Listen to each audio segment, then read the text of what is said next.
Bismillahirrahmanirrahim. Alhamdulillahi rabbil alamin, wassalatu wassalamu ala rasulihil amin, nabiyyina wa qudwatina Muhammad ibn Abdullah wa ala alihi wa sahbihi wa man sara ala nahjihi wa ihtada bihadihi wa istanna bi sunnati ila yaumiddin, amma ba'd. Alhamdulillah, bersyukur kita kepada Allah Azza wa Jalla, dengan limpah kurnianya dapat lagi kita bersama dalam majlis ilmu yang kita sambung perbincangan kita pada kali ini, iaitulah tentang rukun-rukun salat. Jadi dalam kitab ni kita cuba tamatkan perbincangan rukun salat dan perkara yang berkait dengannya dan perkara-perkara sunat. Bagaimana yang kita belajar dalam kitab fiqh mazhab Syafi'i, salat itu dia letak pada 4 perkara: syarat, rukun, sunat. Sunat terbagi 2. Satu dipanggil sunat ab'ad, satu lagi dipanggil sunat hay'ah. Kemudian barulah mari perkara-perkara yang membatalkan. Jadi 4 perkara ni mesti dipelajari ke arah kesempurnaan salat kita. Kalau kita ambil setengah je, kita tak jumpa perkara-perkara yang sedemikian. Jadi sambungan pelajaran kita dalam dan demikian lagi setengah daripada orang yang meliharakan. Fadil Ustaz Sudi, sila baca. Bismillahirrahmanirrahim. Alhamdulillah wassalatu wassalamu ala Rasulillah. Qala musannif rahimahullah wa nafa'ana bi 'ulumihi fid dharain amin.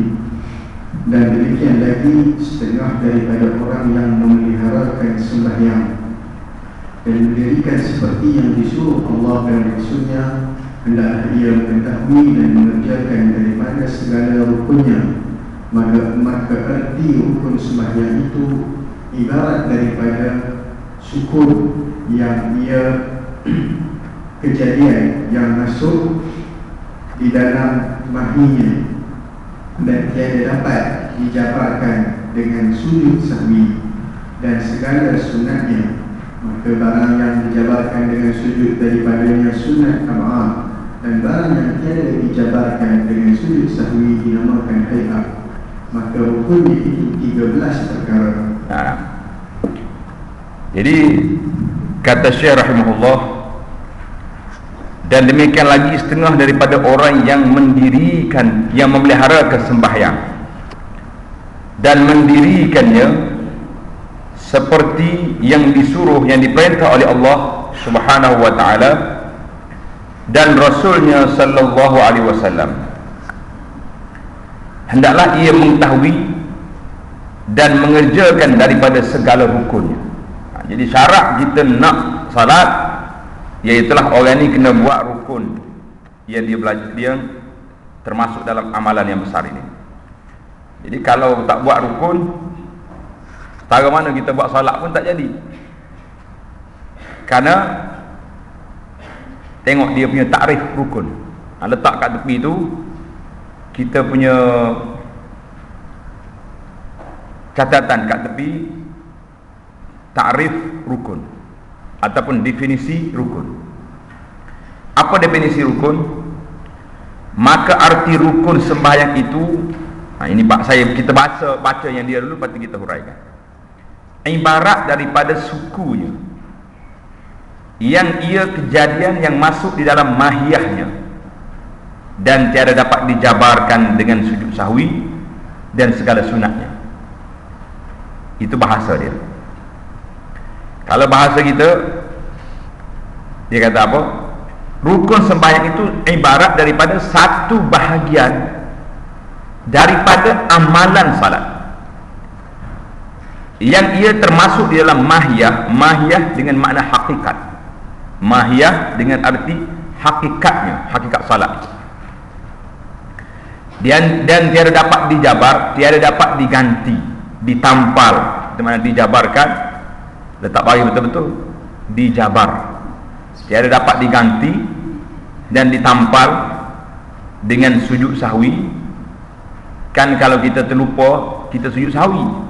Tapi kalau tinggal rukun ni tak boleh setakat nak tampal dengan sujud sahwi, tak, kena buat. Dan segala sunatnya tidak akan tertampal. tak akan dapat cover balik apa yang ditinggalkan. Dalam bahasa yang lebih mudah, rukun itu ialah suatu perkara yang menentukan sah atau tidak suatu amalan itu, dan ia termasuk di dalam amalan yang dibuat itu. Itu takrif rukun. Secara umumnya kita dah belajar rukun dan syarat. Dalam pelajaran kita tentang syarat dulu, apa yang kita kata? Syarat itu iaitu suatu perkara yang mesti ada.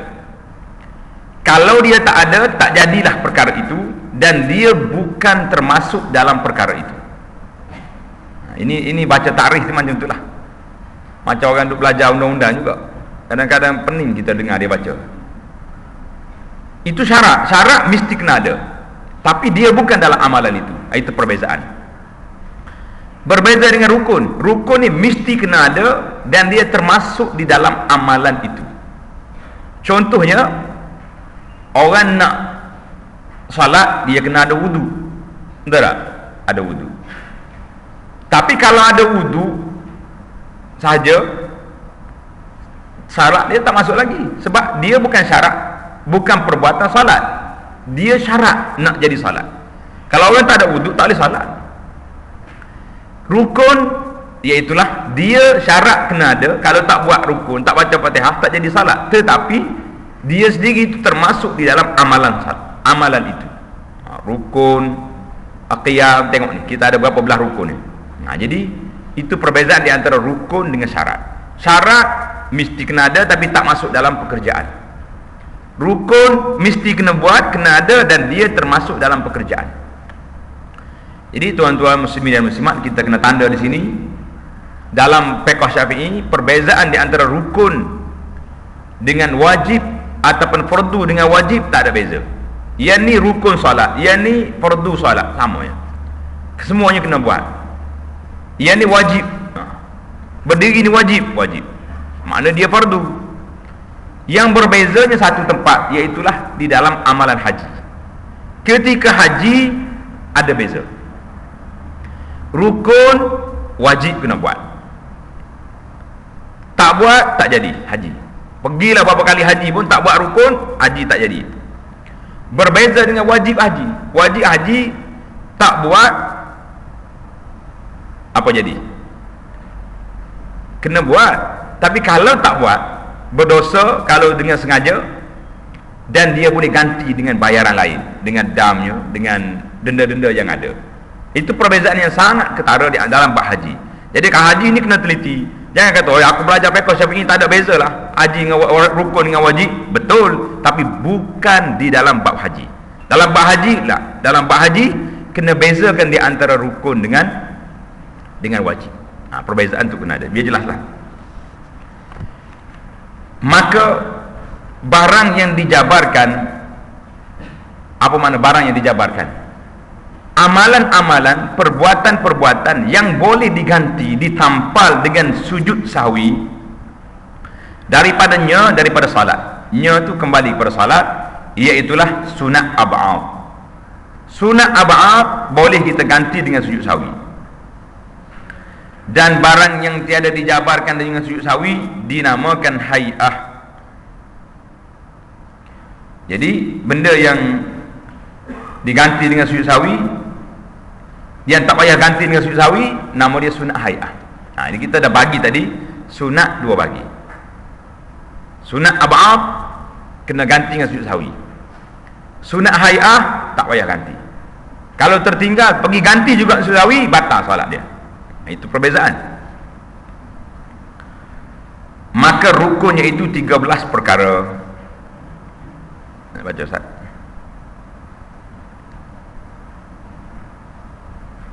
Maka rukunnya itu 13 perkara. Pertamanya niat. Maka arti niat itu qasdu syai'in muqtarinan bi fi'lihi, iaitu menjayakan sesuatu hal, keadaannya disertakan dengan awal perbuatan, maka tempatnya itu pada hati. Maka jika adalah sembahyang itu fardu yang lain daripada Jumaat, Dan qasad hendaklah ia mengqasad dengan hatinya, hendak mengerjakan sembahyang dan ta'arrudkan fardunya dan ta'ayyunkan waktunya. Maka yang tiga itu dinamakan qasad dan ta'arrud dan ta'ayyun. Dinamakan niat, maka hendaklah ia hadirkan yang tiga ini pada takbiratul ihram. Maka jika ada sembahyang itu Jumaat ditambahi imam jika imam atau makmum, kerana sembahyang Jumaat itu disyaratkan berjamaah daripada awal sembahyangnya. Dan jika sembahyang qasar bagi orang yang musafir, maka ditambahi qasar pula kerana disyaratkan niat qasarnya itu di dalam takbiratul ihram. Dan jika ada sembahyang itu sunat yang mempunyai waktu atau yang mempunyai sebab, maka disyaratkan adalah niat itu dua perkara. Pertama, qasar, dan keduanya ta'yin, seperti sunat subuh dan dua hari raya, dan sunat gerhana, seperti hadirkan aku sembahyang gerhana matahari atau gerhana bulan, atau aku sembahyang hari raya Adha atau fitrah. Dan jika ada sembahyangnya itu sunat mutlak, iaitu yang tiada mempunyai waktu dan sebab, maka memadalah niat satu perkara dua, iaitu qasad, hendak mengerjakan sembahyang. Baik. Jadi kita masuk pada rukun yang pertama. Maka rukunnya, rukun salat itu ada 13 perkara. Ini dalam kitab kita, kitab Muniatul Musalli, Syekh Daud rahimahullah memilih pandangan salat itu rukunnya 13. Ada kitab lain dia tulis 17 rukun salat. Di mana perbezaannya nanti saya sebutkan, tapi tanda dulu, ada sebahagian kitab kata 17 perkara. Apakah 17 dengan 13 ni lari? Tak, cuma susunan saja. Susunan saja yang membezakan bilangannya. Ya. Jangan kata kitab ni salah apa? Bercanggah dengan kitab Musalli. Tak, tidak salah. Masing-masing tepat dengan bilangannya, cuma perbezaan tempatnya. Macam bila sampai di bab Fatihah nanti kita akan bincangkan 7 ayat tu. Jadi 7 ayat, tapi susunannya samanya, tak lagi dah surah tu. Pertamanya niat. Jadi yang pertama, rukun yang pertama niat. Perbahasan tentang niat ni panjang. Syekh kita sebut di sini panjang tentang niat. Kerana inilah yang jadi pokok persoalan permasalahannya yang kita perlu teliti. Kita tengok setakat mana yang dibahaskan oleh ulama di dalam lingkungan mazhab Syafi'i. Yang pertamanya niat. Maka arti niat itu qasdu syai'in muqtarinan bi fi'lihi. Ada tak bagi saya? Qasdu syai'in muqtarinan bi fi'lihi. Kalau naskah baru ni memang ada bagi dah. Iaitu menyahajakan. Apa makna menghajar? Kan kita dalam orang duduk niat salat, sahaja aku semayang, sahaja aku semayang. Itu menyahajakan, maknanya berniat untuk melakukan suatu perkara. Sengaja nak buat benda ni. Kalau kita terlanggar orang, sorry, tak sengaja. Tak sengaja makna kita tak nak buat, tapi langgar juga. Sengaja itu makna menyahajakan dengan mana sengaja aku nak salat. Memang niat aku nak buat benda tu. Itu dia panggil menyahajakan. Akan suatu hal, suatu benda, hal keadaannya disertakan dengan awal perbuatan. Jadi niat tu permulaan kita lakukan itu, maka disitulah tempat kita niat. Maka tempatnya itu pada hati. Mana-mana kitab pun dia kata niat tu di mana? Di hati, dalam hati. Niat mesti letak dalam hati. Kalau setakat niat dengan mulut je, tak jadi. Sebab hati yang azam. Kalau tidak, kalau niat dengan mulut, bahaya kita. Bahaya tak bahaya? Bahaya. Waktu kita belajar haji, kursus haji, haji ni kalau niat masuk tak boleh keluar. Jadi kita duduk kat Malaysia ni, kursus haji, ustaz akan ajar, ikut semua kata nawaitul hajjah wa ahramtu bihi. Kita pun kata saja aku mengerjakan haji dan berihram aku dengan dia, jadi haji. Jadi haji kena tukar semua. Yang laki-laki ni pergi cari kait ihram tu lah, pakai situ. Bahaya tak bahaya? Bahaya. Tapi oleh kerana niat itu di hati, Kita katalah pagi sampai gelap pun saja aku mengerjakan haji, tak akan jadi haji kecuali setelah kita berazam, akad, qasdu syai'in, niat dalam hati memang nak buat benda tu. Panjang cerita ni. Di dalam banyak perkara-perkara yang terlibat dengan, contohnya bila orang tu sumpah, bila orang tu marah dengan isteri dia, jadi pergi ke mahkamah yang akan menentukan betul ke tidak awak niat macam ni. Tak, niat saya lain. Dia akan kembali kepada niat bila bertemu di antara mulut. Cuma macam mana kita nak tahu? Benda dalam hati tak nampak. Jadi itu jadi persoalan dia.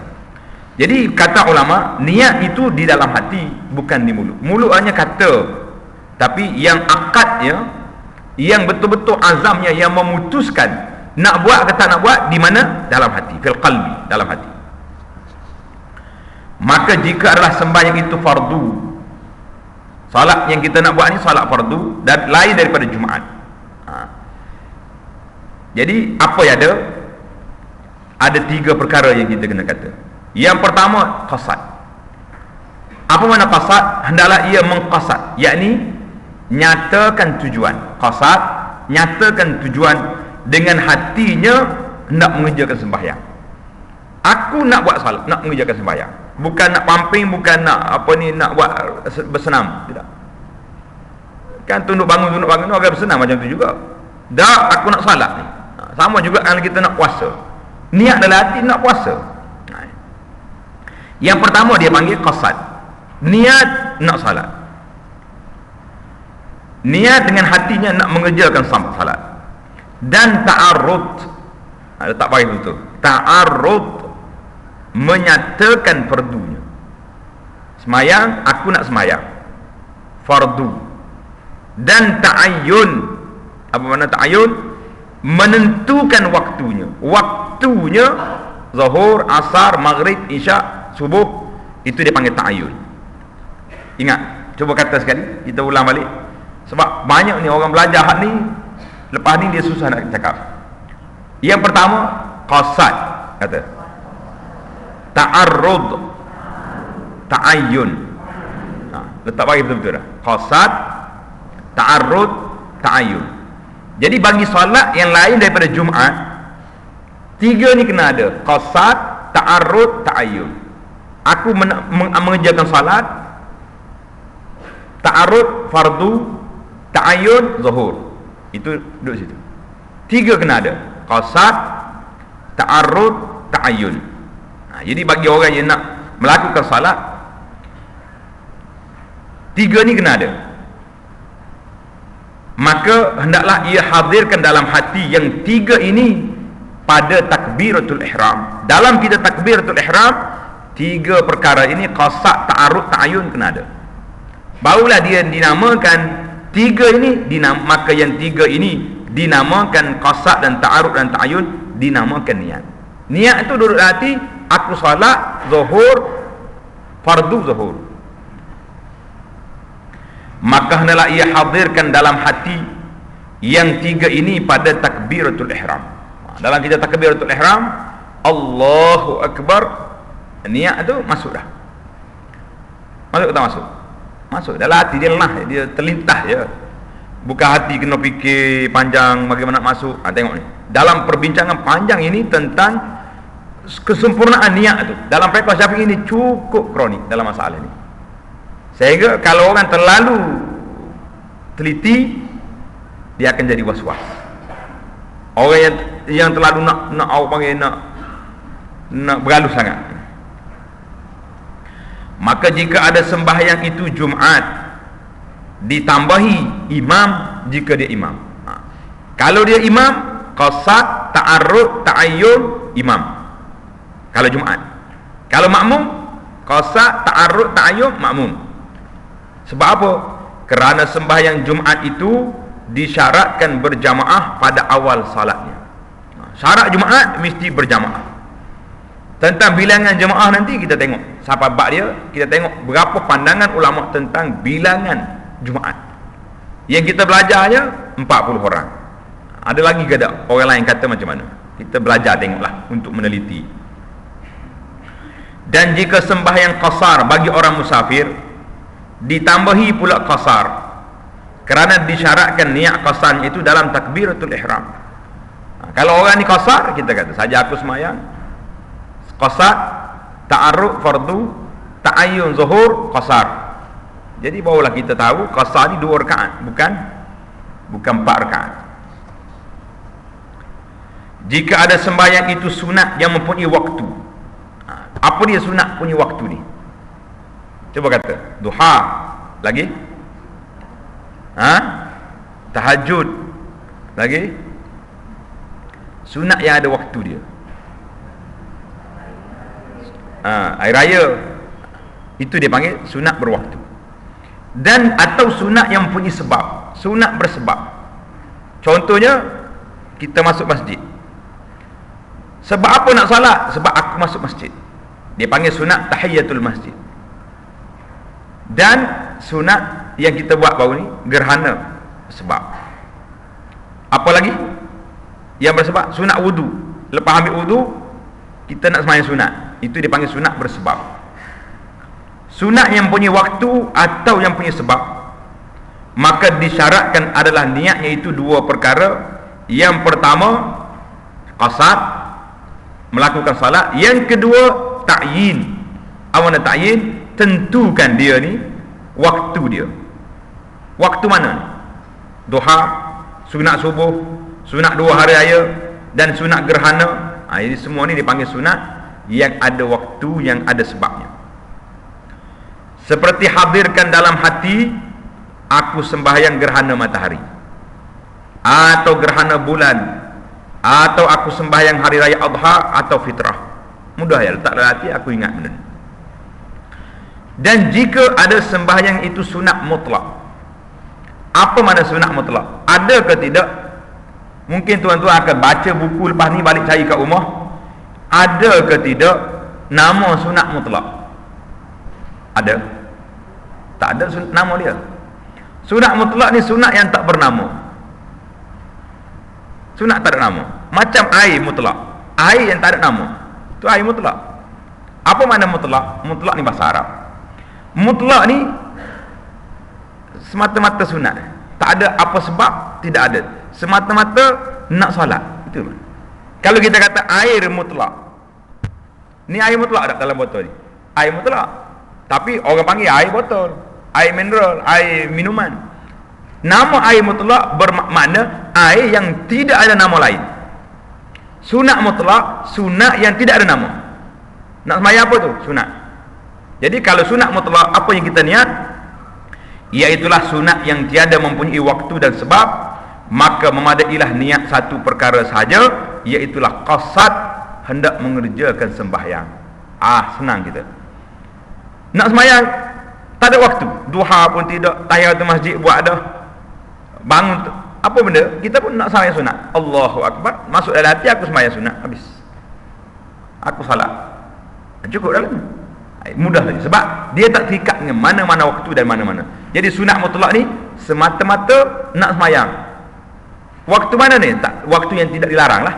Malam, pagi ni, waktu mana-mana waktu yang boleh kita salat sunat, dia panggil sunat mutlak. Jadi dalam bab kita ni, berapa kategori kita kena buat? Yang pertama, sembahyang fardu. Ada 3 cara. Yang kedua, salat Jumaat, kena ada 4. Qasad, ta'arud, ta'ayyun, fardu imam atau makmum. Yang ketiga, yang ketiga salat qasar. Qasad, ta'arud, ta'ayyun, qasar. Yang keempat, salat sunat yang punya sebab dan waktu, ada 2. Yang ketiga, salat sunat sahaja, sunat mutlak, sunat sahaja yang tidak ada apa-apa sebarang masa. Maka ini dia panggil sunat yang tidak ada terikat dengan waktu. Habislah kita perbincangan tentang niat. Jadi mungkin kita akan tanya tentang makmum dengan imam, perlu tak perlu kalau kita salat berjamaah. Ini perbincangannya akan disebut dalam salat jamaah nanti, tapi kita sebutlah juga sepintas lalu di sini. makmum dengan imam itu tak perlu dimasukkan di dalam takbiratul ihram. Tak perlu masuk dalam takbiratul ihram. Sama juga dengan lillahi ta'ala. Saja aku semaya pada zuhur 4 rakaat makmuman lillahi ta'ala, panjang. Itu yang saya dimaklumkan ada seorang pakcik ni, kalau dia pergi mana-mana masjid nak salat, dia akan tunggu imam takbiratul ihram dulu. Imam takbiratul ihram dulu. Kalau imam tu angkat Allahu Akbar, terus dia lagi salat seorang kat belakang. Sebab dia duk kira dengan takbir, dengan mat yang pendek ini tak akan masuk semua tadi. Saja aku semayang fardu zuhur 4 rakaat makmuman lillahi ta'ala, mana nak masuk dengan Allahu Akbar, tak cukup. Dia kena tarik panjang Allahu Akbar, baru cukup dia punya spomitnya dia nak masuk ke dalam hati dia. Ini bahaya. Jadi orang tu memang realiti. Banyak kes yang berlaku macam ni. Dia tunggu, kalau imam tak cukup ni, dia lagi salat seorang kat. Subhanallah. Ini saya kata tak habis lagi. Dalam kitab fiqh mazhab Syafi'i dia sebut lillahi ta'ala. Imam Nawawi sebut contoh dalam kitab Minhajul Talibin, dia kata lillahi ta'ala tu tak payah masuk, sebab orang nak salat ni semua lillahi ta'ala. Kalau tak kata dengan hati pun, hati kita memang sudah berniat untuk Allah salat, ke ada untuk orang lain. Kalau untuk orang lain tu ada salat lain lah. Nah, salat waktu mungkin waktu-waktu lain yang tidak kerana Allah. Baik. Dan sunat, saya baca.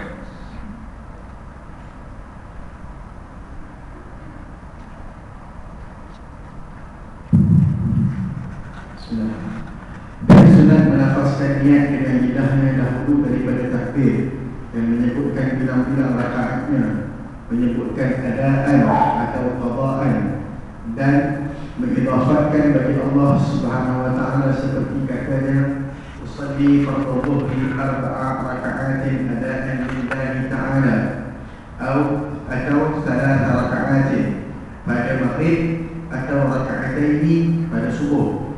Keduanya takbiratul ihram. Maka sebab dinamakan takbiratul ihram kerana diharamkan bagi orang yang halal baginya dahulu daripada takbir, daripada segala membinasakan sembahyang. Dan tertentulah lafaz takbir atas orang yang puasa bertutur dengan dia lafaz Allah, Allahu Akbar, dengan dimulai dengan Allah daripada akbarnya, dan wajib disertakan niat itu yakni qasad dan ta'arruf dan ta'ayyun pada sembahyang fardu atau qasad dan ta'ayyun pada sembahyang sunat yang mempunyai waktu dan sebab, atau qasad hendak sembahyang 2 pada sunat mutlak dengan awal takbirnya iaitu alif pada Allah dan dikekalkan dia hingga ra pada akbar, maka adalah muqaramah itu setakat. Jadi tengok ni yang kita bincang tadi tentang lafaz ataupun cara berniat yang perlu sesat. Kemudian baru dia tukar kepada dan sunat melafazkan niat dengan lidahnya. Jadi mari di sini perkara yang di bawah ini perkara yang disunatkan. Tidak kata benda tu wajib kena buat. Yang pertamanya lafaz niat dengan lidah. Jadi macam orang kata sebelum dia solat itu usalli fardhu zuhri, usalli fardhu asri itu. Jadi itu dipanggil berlafaz niat dengan lidahnya dahulu daripada takbir.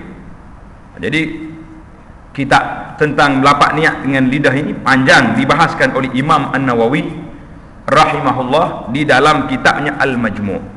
Dalam kitab Al-Majmu' Imam Nawawi sebut panjang perbahasan, kita dengar sikitlah cerita. Kata Imam Nawawi, fa in nawa biqalbihi wa lam yatalaffaz bilisanihi ajza'ahu 'ala al-mazhab. Siapa-siapa yang berniat dengan lidah, dengan hatinya, dia tak kata dengan lidah, cukup dah, memadai dah dalam mazhab Syafi'i, dan inilah pandangan majoriti ulama seluruhnya. Cuma ada satu pandangan dalam mazhab ni kata kena kata juga dengan lidah. Nawawi itu kena kata juga, usalli itu kena kata. Jadi bila sebut tentang perbahasan ini, seorang tokoh lagi dalam mazhab Syafi'i, nama dia Al-Imamul Mawardi. Al-Imamul Mawardi ini seorang yang hebat, yang dalam kurun yang kelima, 450 dia. Dia kata apa? Pandangan ini dibawa oleh seorang tokoh namanya Abi Abdullah Az-Zubairi. Az-Zubairi ini rahimahullah, dia kata tidak sah salat tanpa menjamakkan di antara kata dengan lidah dan niat dengan hati, dua-dua sekali. Kerana apa? Ini sebab di mana datangnya usalli itu. Kerana Imam Syafi'i rahimahullah di dalam kitab dia ketika membincangkan tentang haji, bila mengajar bab haji, Imam Syafi'i kata iza nawa hajjan au umratan ajza'ahu. Kalau dia niat dalam hati dia haji atau umrah, memadailah. Wa illam yatalaffaz, kalau dia tak berlafaz sekalipun, dia niat dalam hati aku mengerjakan haji, cukup. Walaysa kas-salah, tidak seperti salat. La tasihhu illa bin nutqi, salat itu tidak sah kecuali dengan kata dengan lidah. Jadi Az-Zubairi dia ambil pandangan Syafi'i ini, tak kata dengan lidah tak sah salat. Maka semua majoriti ulama mazhab kata ghalatun hadzal qail, salah pandangan ini. Kerana maksud Imam Syafi'i rahimahullah, maksud an-nutqi, kata dengan lidah di sini bukannya niat, iaitulah takbir Allahu Akbar. Itu di situ. Jadi di sinilah puncanya selisih pandangan para ulama dalam bab niat ni, kata tak kata dengan lidah, mari daripada salah faham terhadap nas Imam Syafi'i. Jadi kalau orang belajar fiqh Syafi'i, Imam Syafi'i tak kata suruh kata macam tu. Yang dia kata kena kata dengan lidah kamu, iaitulah takbiratul ihram, Allahu Akbar. Kalau dia mari dengan niatnya, masuk dalam hati, akad tangan dalam hati, Allahu Akbar, dia tak kata dengan lidah, tak sah salat. Bukan niat, niat memang kena kata dengan hati, takbir tu dengan lidah. Itu perbahasannya. Mari daripada situ. Jadi panjanglah cerita Imam Nawawi. Imam Nawawi rahimahullah, dia suka buat perbahasan yang panjang. Jadi kita baca ringkas-ringkas je lah di sini. Yang pertama, masalah kata dengan lidah. Apa sebabnya? Apa taklilnya? Dua sebab. Yang pertama tadi, silap faham sebahagian ulama, tokoh ulama ini kepada pandangan Imam Syafi'i yang mengatakan an-nutqu bil lisan itu, maksud kata dengan lidah itu iaitulah takbiratul ihram, bukannya niat. Yang kedua, dia niat, dia kias kepada haji tadi. Yang ketiga, kata dengan lidah ni nak membantu hati supaya mudah ingat, aku nak sembahyang ni zuhur, tolong bagi tahu kepada hati bila aku takbir nanti ni niatnya. Itu di antara pandangan ulama dalam perkara ini. Yang kedua, sunat yang keduanya, dan menyebutkan bilang-bilang rakaat. Jadi kalau kita tak kata dengan lidah pun sah. Kita takbir Allahu Akbar terus dengan hati kita, itu sudahlah, itulah niat. Jadi yang kedua, menyebut bilangan rakaat. Saja aku sembahyang zuhur, fardu zuhur 4 rakaat. Jadi hak ni tak masuk dalam takbiratul ihram, tidak termasuk dalam rukun takbir, niat. Yang ketiga, menyebutkan adab. Apa makna adab? Tunai dalam salat, tak payah sebut adab. Atau qada, yakni ganti salat yang tertinggal. Dan mengidafat. Mengidafat makna menyandarkan, menisbahkan salat itu, amalan itu bagi Allah. Saja aku sembahyang fardu zuhur 4 rakaat bagi Allah, tunai bagi Allah. Itu semua termasuk dalam perkara-perkara yang tidak wajib, tidak rukun dalam niat. Seperti katanya usalli fardhu zuhri 4 rakaatin adaan lillahi ta'ala, atau maghrib 3 rakaat, atau rakaataini pada subuh. Jadi jangan duduk panjang lah. Kalau kita faham kategori pembahagian ini, anda ingat kurang sikit resiko was-was itu. Kurang tak kurang? Kurang lah, sebab tak panjang.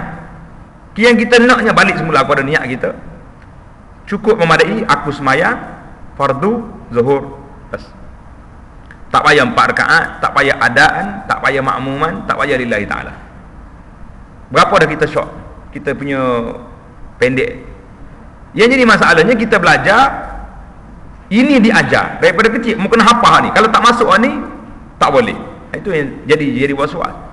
Ya, sedangkan dalam kitab ini sendiri perbahasannya 3 je dia nak. Kalau sembahyang sunat 2 je. Besar masalah. Aku sembahyang sunat duha, habis. Mudah tak mudah?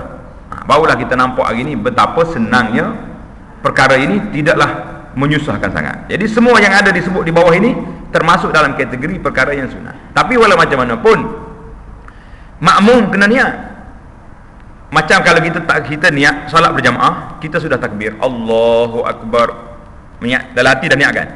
Lepas pada tu baru kita niat aku jadi makmum, barulah dia connect pahala jamaah. Kalau terus tak niat aja tak masuk. Cuma perbahasan di sini tak perlu dimasukkan dalam takbiratul ihram. Perbahasannya dia tidak termasuk dalam perkara yang wajib diingat dalam takbiratul ihram. Dia ingat takbiratul ihram 3. Kalau 3 tadi, salat fardu zuhur, cukuplah dengan mak yang pendek tu. Allahu Akbar, masuk tak masuk? Cukup dah, memadai dah. Tak payah tarik panjang-panjang sampai nak masuk. Jelaslah perbahasan ni, cukup jelas. Jadi kerana itulah kita kadang-kadang bila kita belajar ni, faedahnya besar belajar. Baru kita nampak apa sebenarnya yang dikehendaki dalam perkara ini. Kalau tidak, banyak kita buat benda-benda yang tidaklah menjadi satu benda yang prioriti, yang mesti kena buat, yang menyebabkan kita tak terbuat. Kita berpindah kepada rukun yang kedua. Satu lagi tentang masalah niat lagi. Dalam kitab Imam Nawawi sebut, cuba tanda kat tepi tu, walau nawa biqalbihi salat az-zuhri. Dia niat dalam hati sembahyang zuhur, wajara ala lisani salatul asri. Waktu nak, biasalah kita ambil masyarakat kita lah, masyarakat Melayu, dia niat apa? Usalli fardal asri 4 rakaat. Dan luar salat tu katalah panjang mana pun, sebab tak takbir lagi. Usalli fardal zuhri 4 rakaatin adaan ma'mum lillahi ta'ala. Niat zuhur tak zuhur tadi? Zuhur. Tapi dalam hati dia, ya sebenarnya dia nak sembahyang asar. Maka dia takbir Allahu Akbar. Dalam hatinya, qasaknya fardunya asar, ta'arud, qasak ta'arud ta'ayyunya asar. Memang dia nak sembahyang asar pun, maka yang dikiranya apa? Yang dikiranya asar, bukan zuhur. Yang dikiranya dalam hati, yang dia kata kat luar tu biar tak masuk. Salah di situ tidak jadi masalah, tidak menjadi persoalan. Ini kata Imam Nawawi dalam kitab di Al-Majmu'. Yang tersalah, kalau tersalah pun yang dikiranya dalam hati. Kita berpindah kepada yang kedua. Keduanya takbiratul ihram. Maka sebab dinamakan takbiratul ihram, kerana diharamkan bagi orang yang halal baginya dahulu daripada takbir, daripada segala yang membinasakan salat. Jelas. Apa makna takbiratul ihram? Ingat. Takbir yang mengharamkan benda yang halal sebelumnya.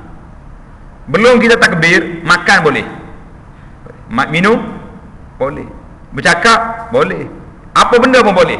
Tapi bila kita Allahu Akbar, apa yang kita boleh?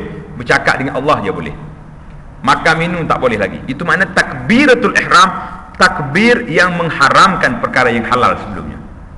Sama juga dengan orang pergi haji. Mula-mula kita masuk nak buat haji umrah, apa amalan yang kita buat? Berihram. Betul tak? Kita tak ingat dah pergi haji. Apa makna berihram? Pakai kain 2 helai tu? Tak, bukan tu. Waktu nak pakai sekarang pun boleh. Berihram maksudnya kita telah mengharamkan 13 perkara yang halal sebelumnya. Halal tak halal? Semua halal. Nak potong kuku boleh, nak kerat rambut boleh, nak duduk dengan isteri boleh, nak pakai baju boleh bagi orang lelaki, nak pakai wangian boleh, nak pakai kopiah, serban, semua boleh. Tapi bila kita nawaitul hajja labbaika hajjan labbaika umratan, khalas, 13 perkara ini haram. Itu makna al-ihram. Bukan maksud ihram tu pakai kain 2 helai tu. Jemaah kita ni, kalau kita kata tukar kain ihram kat KL lagilah senang. Kita nak niat atas kapal terbang, woi payahlah, payah apa? Bukan niat lagi. Lepas pakai kain ihram 2 helai tu, buatlah apa nak buat apa. Nak garu ke nak cabut bulu, nak cabut semua boleh. Bila niat tu barulah masuk. Sama juga bila sampai di tanah haram nanti, nak masuk tanah haram. Kenapa tanah haram tu namanya tanah haram? Sebab apa? Tak jumpa jawab dah. Tak tanya masa kursus haji dulu kan. Sebab bila orang dia berniat ihram nak masuk tanah haram, dua perkara dia kena buat. Yang pertama, dia tak boleh masuk kecuali berihram. Nak masuk tanah haram, mungkin nak pakai ihram dulu. Berniat ihram di miqat. Jadi karena itulah mana-mana wanita yang uzur, yang mari haid, ramai ni wanita ni berfalsafah. Dia kata, ustaz, tak apalah saya tak niat dulu pun di miqat. Habis nak pergi niat kat mana? Ni niat kat Tan'im. Saya kata boleh, tapi kena bayar seekor kambing, kena dam seekor. Sebab larangan nak masuk tanah haram itu mesti berihram. Ini jangan pandai-pandai berfalsafah sendiri. Ramai juga orang ni dia kata, tak apa, saya haid baru mari je. Haid saya ni 10 hari. Takkanlah duduk ihram 10 hari. Orang perempuan ihram 10 hari pun apa susah dia je. Semua benda dia boleh pakai. Yang tak boleh pakai dia tutup muka dengan tutup tangan je. Tutup muka memang tak nak pakai pun. Dah. Tak ihram pun tak pakai dah. Kalau ihram lagi tak pakai lagi bagus. Jadi apa yang jadi masalah? Tak ada masalah apa. Itu dia panggil tanah haram, tak boleh masuk kecuali dengan berihram. Yang kedua, bila masuk dalam tanah haram tak boleh lagi potong pokok, tak boleh tangkap haiwan, tak boleh yang ada larangan di tanah haram.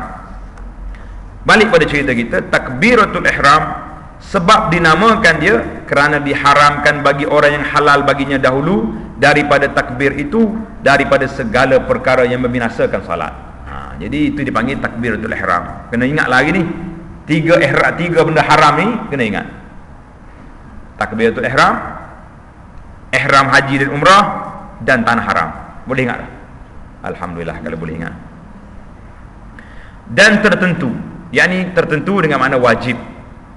Wajiblah lafaz takbir bagi orang yang berkuasa bertutur, bercakap, berkata dengan dia, dengan lafaz Allahu Akbar, dan dimuri dengan Allah daripada akbarnya.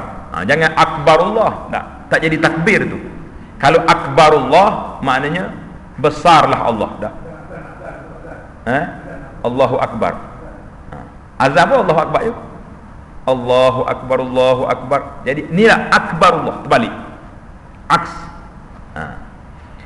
Cuma kena ingat, jangan panjang ke A. Macam kita nak suruh masuk niat tadi, tak cukup dia punya qara dia kita panjang ke A.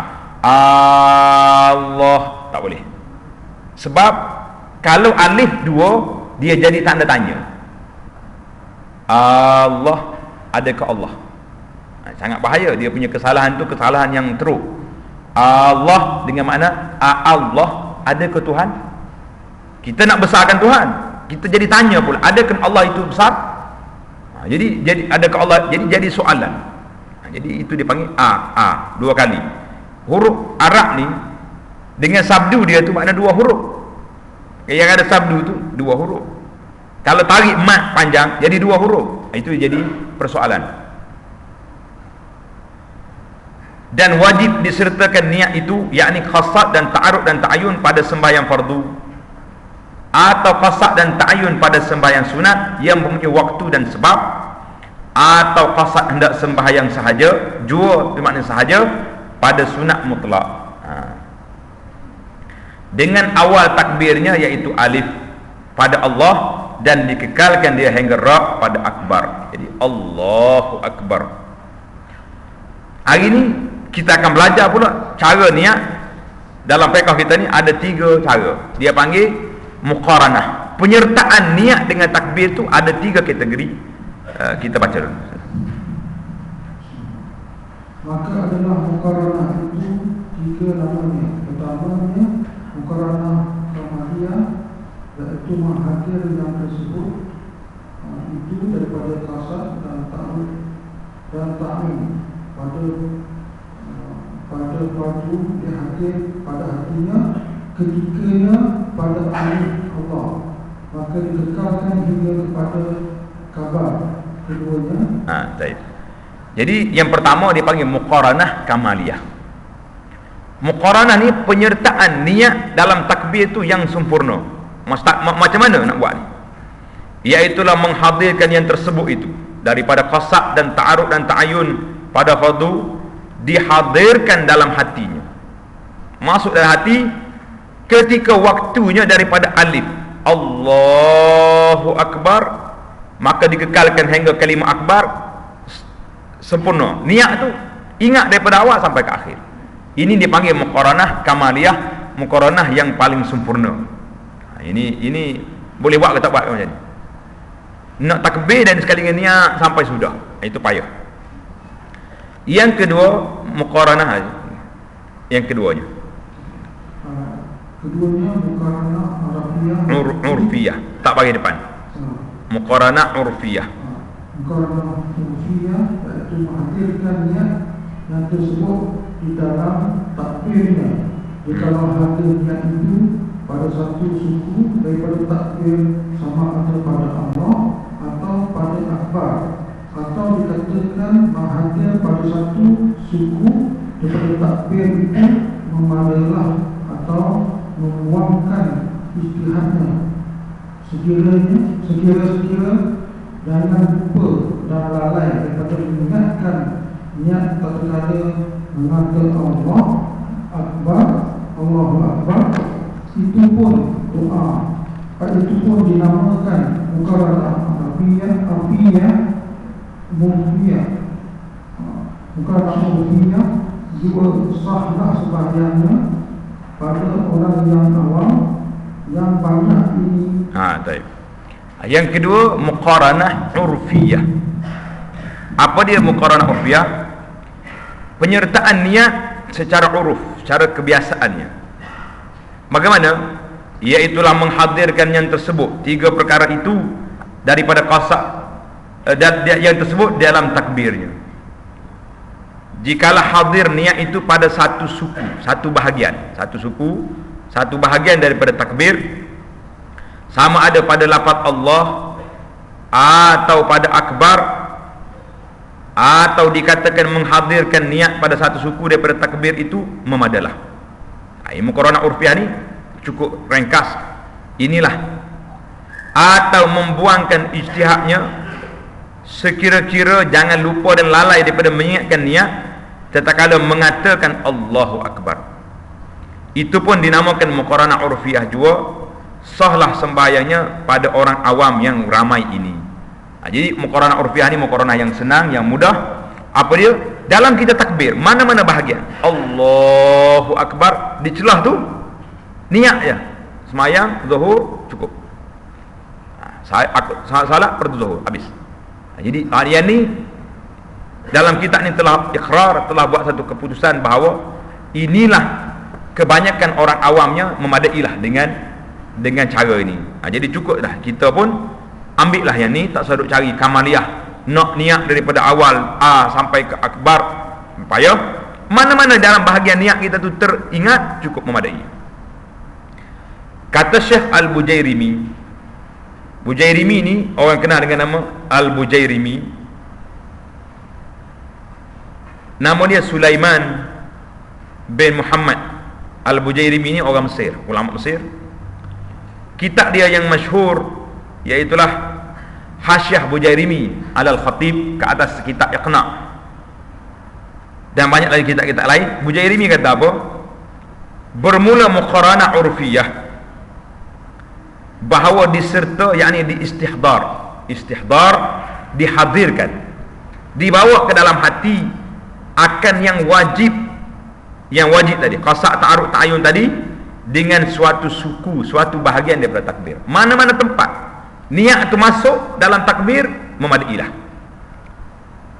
Dan yang wajib istihdar itu, yang wajib kita hadirkan masuk ke dalam hati itu, iaitulah qasaknya dan ta'arud dan ta'ayun pada suatu suku daripada suku takbir, sebahagian daripada takbir, seperti barang yang ditakrir, seperti perkara yang telah ditetapkan oleh Syekh kami Al-Hafni, daripada Syekh Al-Khulaifi, daripada Syekh Mansur, daripada Syekh Syawbari, daripada Syekh Ramli rahimahullah. Ni semuanya ulama-ulama mazhab Syafi'i, yang semuanya daripada ulama Mesir. Daripada ambil daripada tok guru dia belajar kitab dulu macam itulah.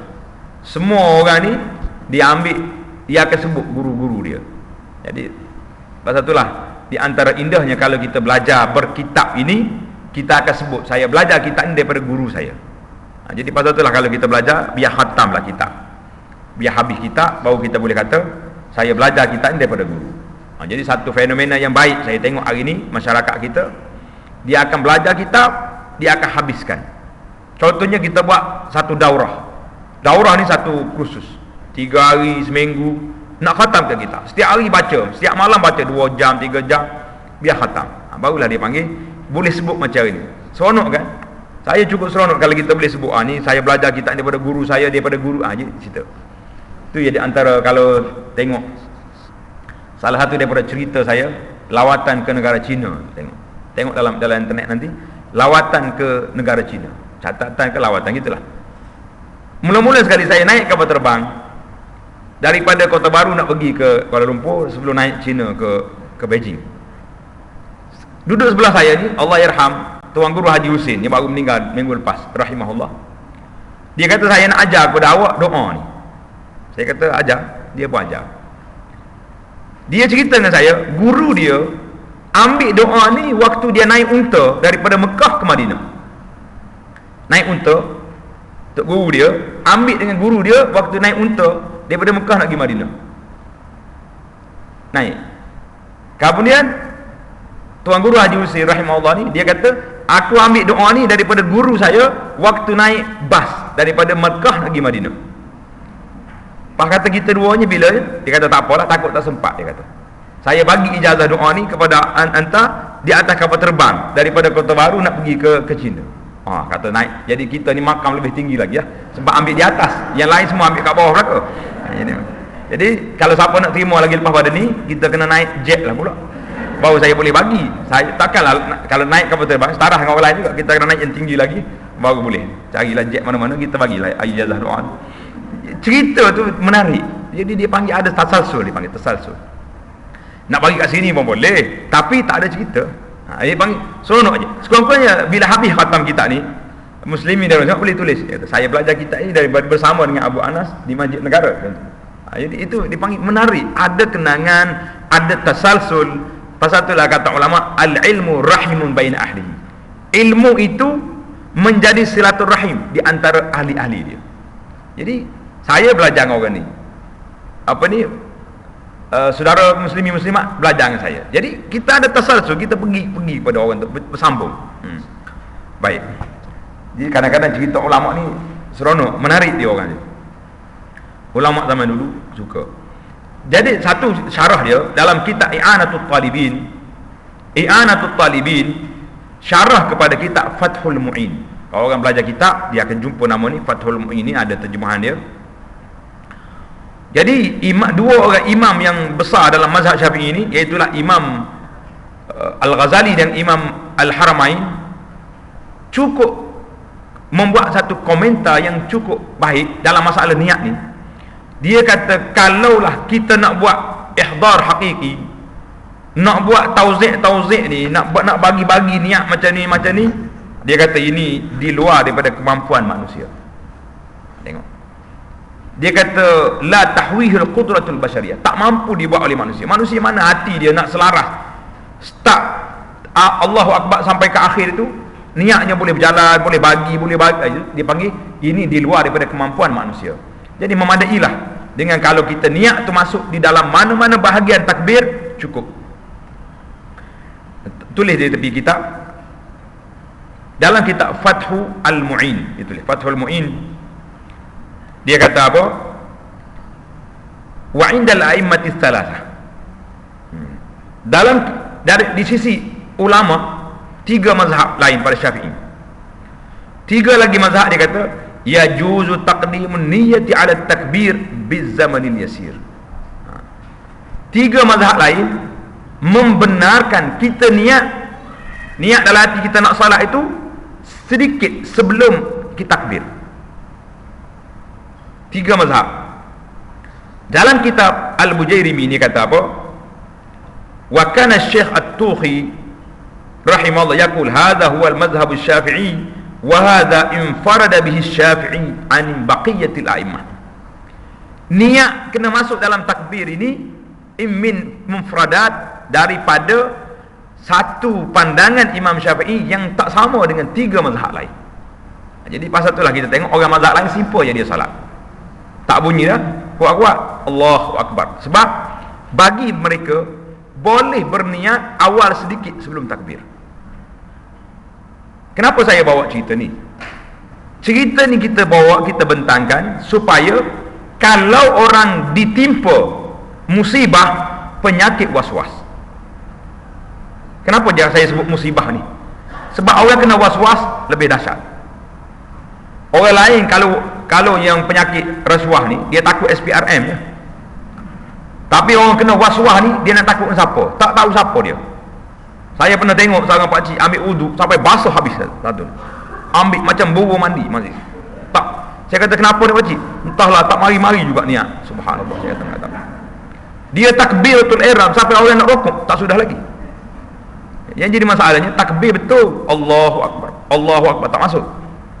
Tapi yang akhir sekali Allahu Akbar, tu jadi pula. Itu penyakit was-was. Bahaya tak bahaya was-was? Bahaya.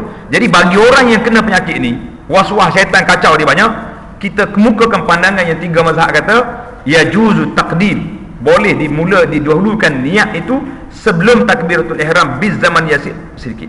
Jadi dia niat dulu hati. Biasanya sebelum niat syaitan tak kacau lagi. Syaitan bila dia mari pusing, waktu orang dah takbir tu baru dia masuk. Jadi kita niat aku sembahyang berzuhur 4 rakaat, niat dalam hati, kata dengan mulut, kata dengan hati sekali. Bila takbir Allahu Akbar, masuk tak masuk kira masuk ya. Aku kira masuk dah. Takkanlah kita nak kata 3 mazhab lain tak sah.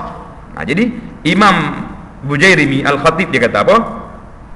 Ini termasuk dalam mufradat mazhab Syafi'i. Apa makna mufradat? Mufradat ni, perbincangan ini hanya dalam mazhab Syafi'i saja. 3 mazhab lain tak ada. Cukup menarik sebuah kitab Al-Imam Ibn Katsir rahimahullah, dia tulis sebuah kitab kecil besar gini kitab. Nama kitab ni Mufradat Al-Imam Syafi'i. Pandangan-pandangan tersendiri Imam Syafi'i yang tak ada dalam mazhab lain. Dia buat ada beberapa masalah. Sama juga orang mazhab lain dia buat Mufradat Imam Ahmad. Pandangan Imam Ahmad bin Hanbal kepada hukum ni tapi tak disertai oleh pandangan ulama lain.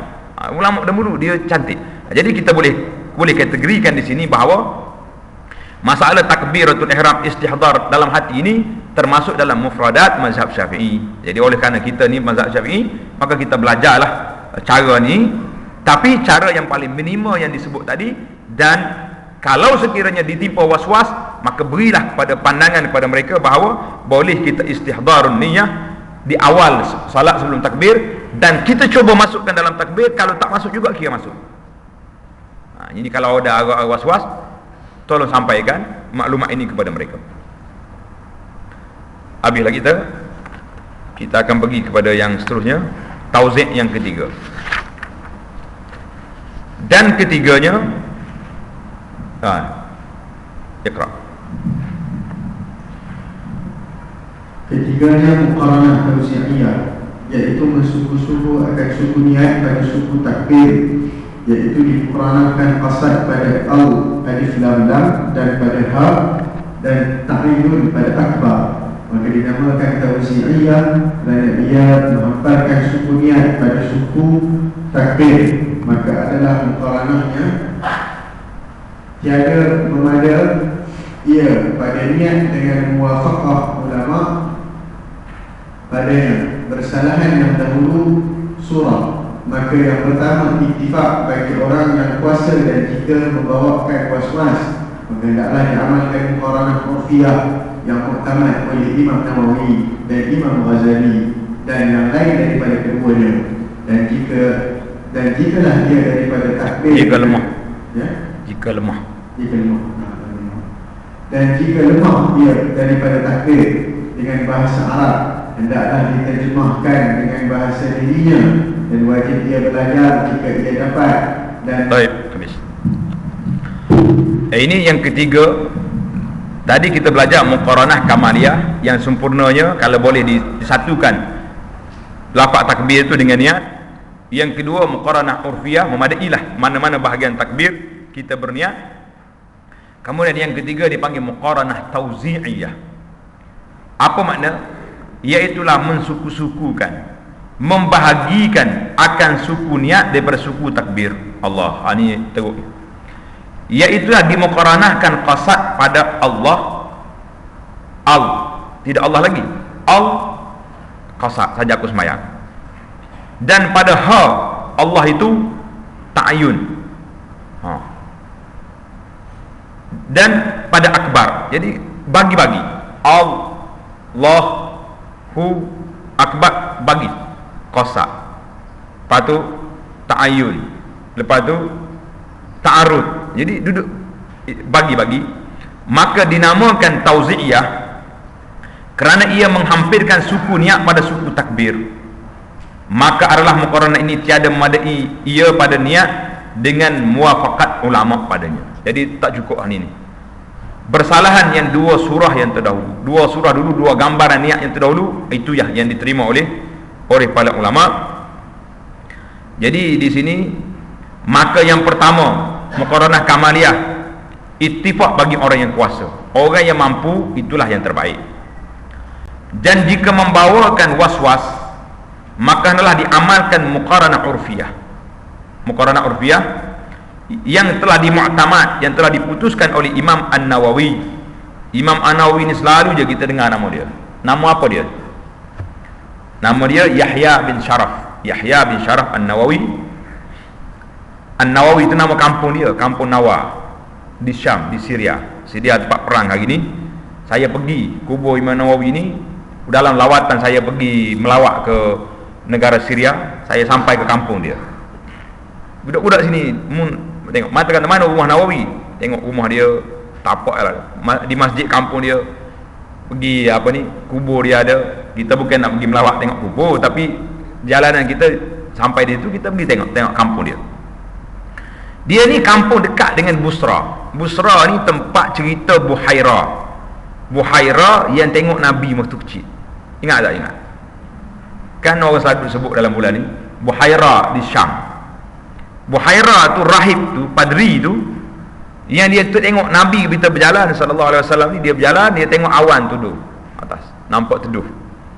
Jadi Buhaira rahib ni tengok dalam kitab dia, dalam kitab Injil, dia ni Nasara, dia tengok sifat-sifat Nabi macam ni. Maka bila Abu Talib sampai dengan Nabi sallallahu alaihi wasallam di kampung itulah, di Busra tu, maka Abu Talib ni, Buhaira ni pergi jumpa Abu Talib. Dia kata, siapa ketua rombongan? Abu Talib kata, saya. Dia kata, saya jemput kamu semua rombongan, jangan tinggal yang kecil dengan yang besar, bawa ke gereja untuk makan. Jadi Abu Talib bila sampai di sini, dia tengok, anak aku ni Muhammad ni budak lagi ni, berapa tahun je umur Nabi, cik. Kalau bawa dalam majlis-majlis orang besar kan jadi masalah pula, takut tak ikut protokol apa benda. Maka ditinggalnya Nabi, dia bawa ahli-ahli koprak je pergi. Jadi bila sampai ni, Buhaira duduk tunggu dekat pintu, masuk muka-muka ni tak ada stand-up belaka lah. Maklulah ahli koprak zaman jahiliah kan, ni muka penipu, ni muka penyagak, tak jumpa orang aku nak, dia kata. Akhirnya dia kata, dia tanya Abu Talib, ada lagi orang kamu tinggal? Dia kata, ada, anak aku ni. Kenapa tak bawa? Kan saya suruh bawa semua orang. Tengok, kita nanti. Maka dibawa. Bila bawa balik, pergi ambil Nabi masuk, Buhaira tengok, dia kata, hazahu, ini muka yang aku nak, muka orang baik, orang itu. Jadi waktu Nabi makan, dia perhati semua, ceritanya panjang lah, ini bukan ceramah. Saya nak ceritanya, Nabi kita sallallahu alaihi wasallam sampai ke Busra Syam itu. Kalau kita sampai di situ, banyaklah budak-budak ni tunggu situ. Dia kata, nak tengok tempat unta Nabi parking. Tengok ni atas batu ni, nampak dada unta tu tidur situ. Saya kata, buatlah apa saja pun, nak duit aku bagi. Dia lera ya, dia nak duit ya, budak-budak ni bukannya. Tapi cerita tu ada, dia tunjuk semua ni. Saumah ni, gereja tempat Nabi, dia ada di Syam. Nanti perang habis ni, Bashar Asad hilang ni, kita pergi buat lawatan, tengok di tempat-tempat sejarah dalam dunia ni. Fanzuru fil ardi tu kita tengok. Jadi Imam Nawawi ni kampung dia di Busra, di Nawa di Syam. Jadi namanya An-Nawawi, nama kampung dia. Sama juga dengan Imam Al-Ghazali. Ini sebab pada tok dia yang kerja tu Ghazal. Jadi, tapi kita dah tukar dah. Nawawi tu jadi nama. Sebenarnya bukan nama dia. Nama dia Yahya bin Sharaf. Jadi Imam Nawawi kata apa? Telah ittifaq bahawa muqaranah urfiyah dengan kamariyah itu yang diterima pakai. Dan Imam Al-Ghazali rahimahullah dan lainnya, imam sebelum daripada Ghazali, imam guru pada dia, iaitu Imam Al-Haramain Al-Juwaini, mengatakan cukuplah, memadai dah dengan muqaranah urfiyah, yang mana-mana masuk dalam hati kita memadai dah. Imam Nawawi kata, Imam Ghazali kata apa dalam kitabnya Al-Basit, la yadibut tadqiq, tidak perlu kepada terlalu halus sangat dalam nak bagi-bagi niat ni, yang menyebabkan keluar daripada kemampuan manusia. Dan jika lemah ia daripada takbir dengan bahasa Arab, orang ni baru masuk Islam, tak ni baru masuk, pukul 12.30 masuk Islam, pukul 1 dah azan zuhur, macam mana nak buat? Jadi bolehlah kita suruh, hendaklah dia terjemahkan dengan bahasa dirinya. Kalau dia orang Melayu, ajar dia Allah Maha Besar, dia takbir Allah Maha Besar untuk hari tu, asar tu pandai lah kan. Dan jika wajib ia belajar jika ia dapat, jadi memang dapatlah, mana ada payah sangat dah. Yang ketiga daripada rukun sembahyang, betul.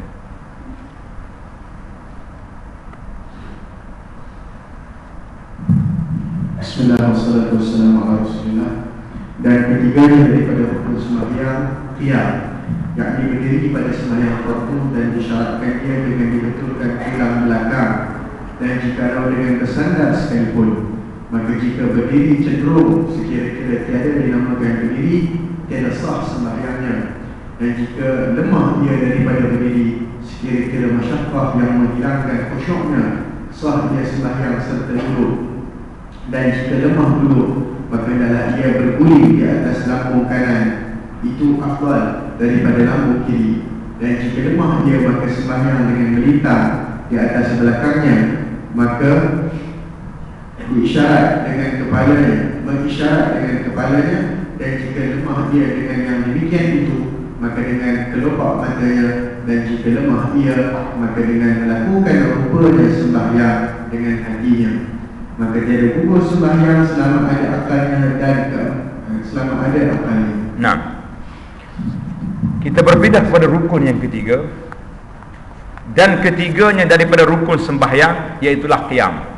Apa makna qiyam? Berdiri, yakni berdiri pada sembahyang fardu, dan disyaratkan dia dengan dibetulkan tulang belakang, dan jikalau dengan bersandar sekalipun. Jadi kalau kita nak berdiri, dia berdiri tegak betul. Maka jika berdiri cenderung sekira-kira tiada dinamakan berdiri, tiada sah sembahyangnya. Jadi kalau kita bongkok bangun tak berdiri tegak, tidak sah. Jadi dalam kitab kita kata ni, pada sembahyang fardu, tengok, pada sembahyang fardu, ada pun sembahyang sunat tak apa.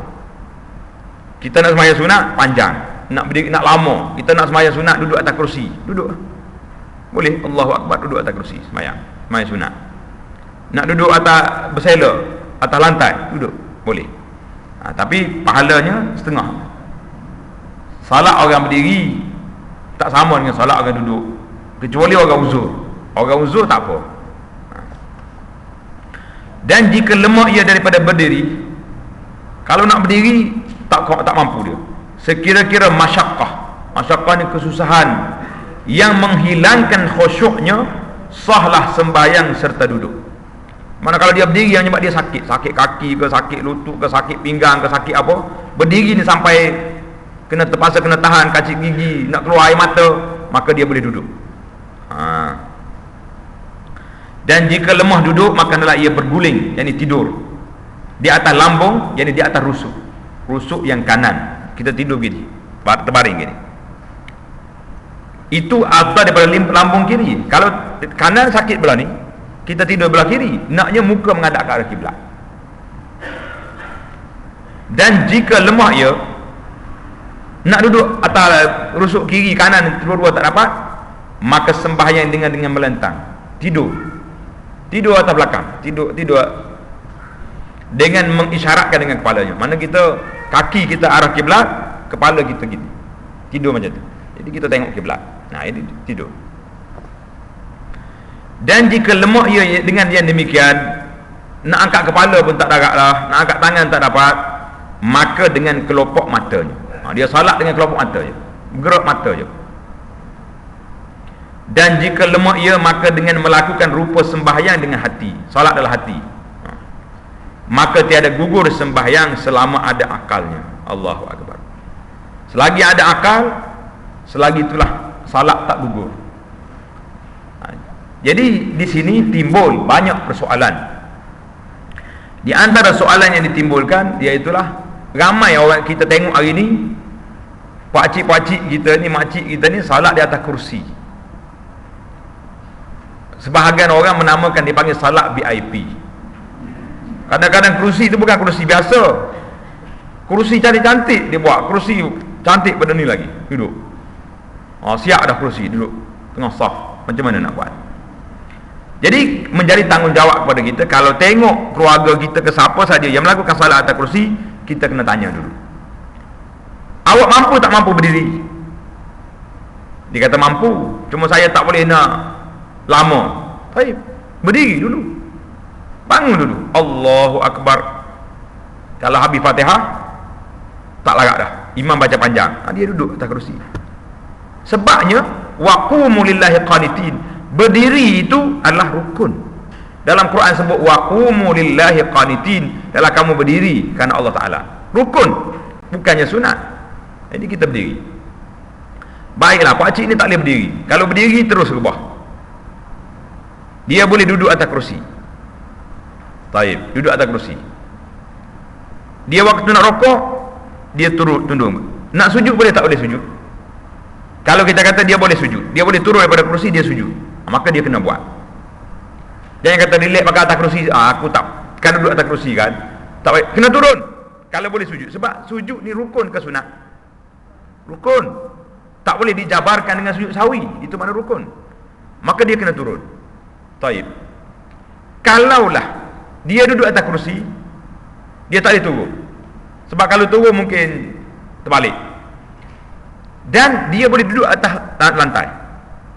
Kalau duduk atas lantai, dia boleh tak boleh sujud? Boleh. Maka dia kena duduk atas lantai, jangan duduk atas kerusi.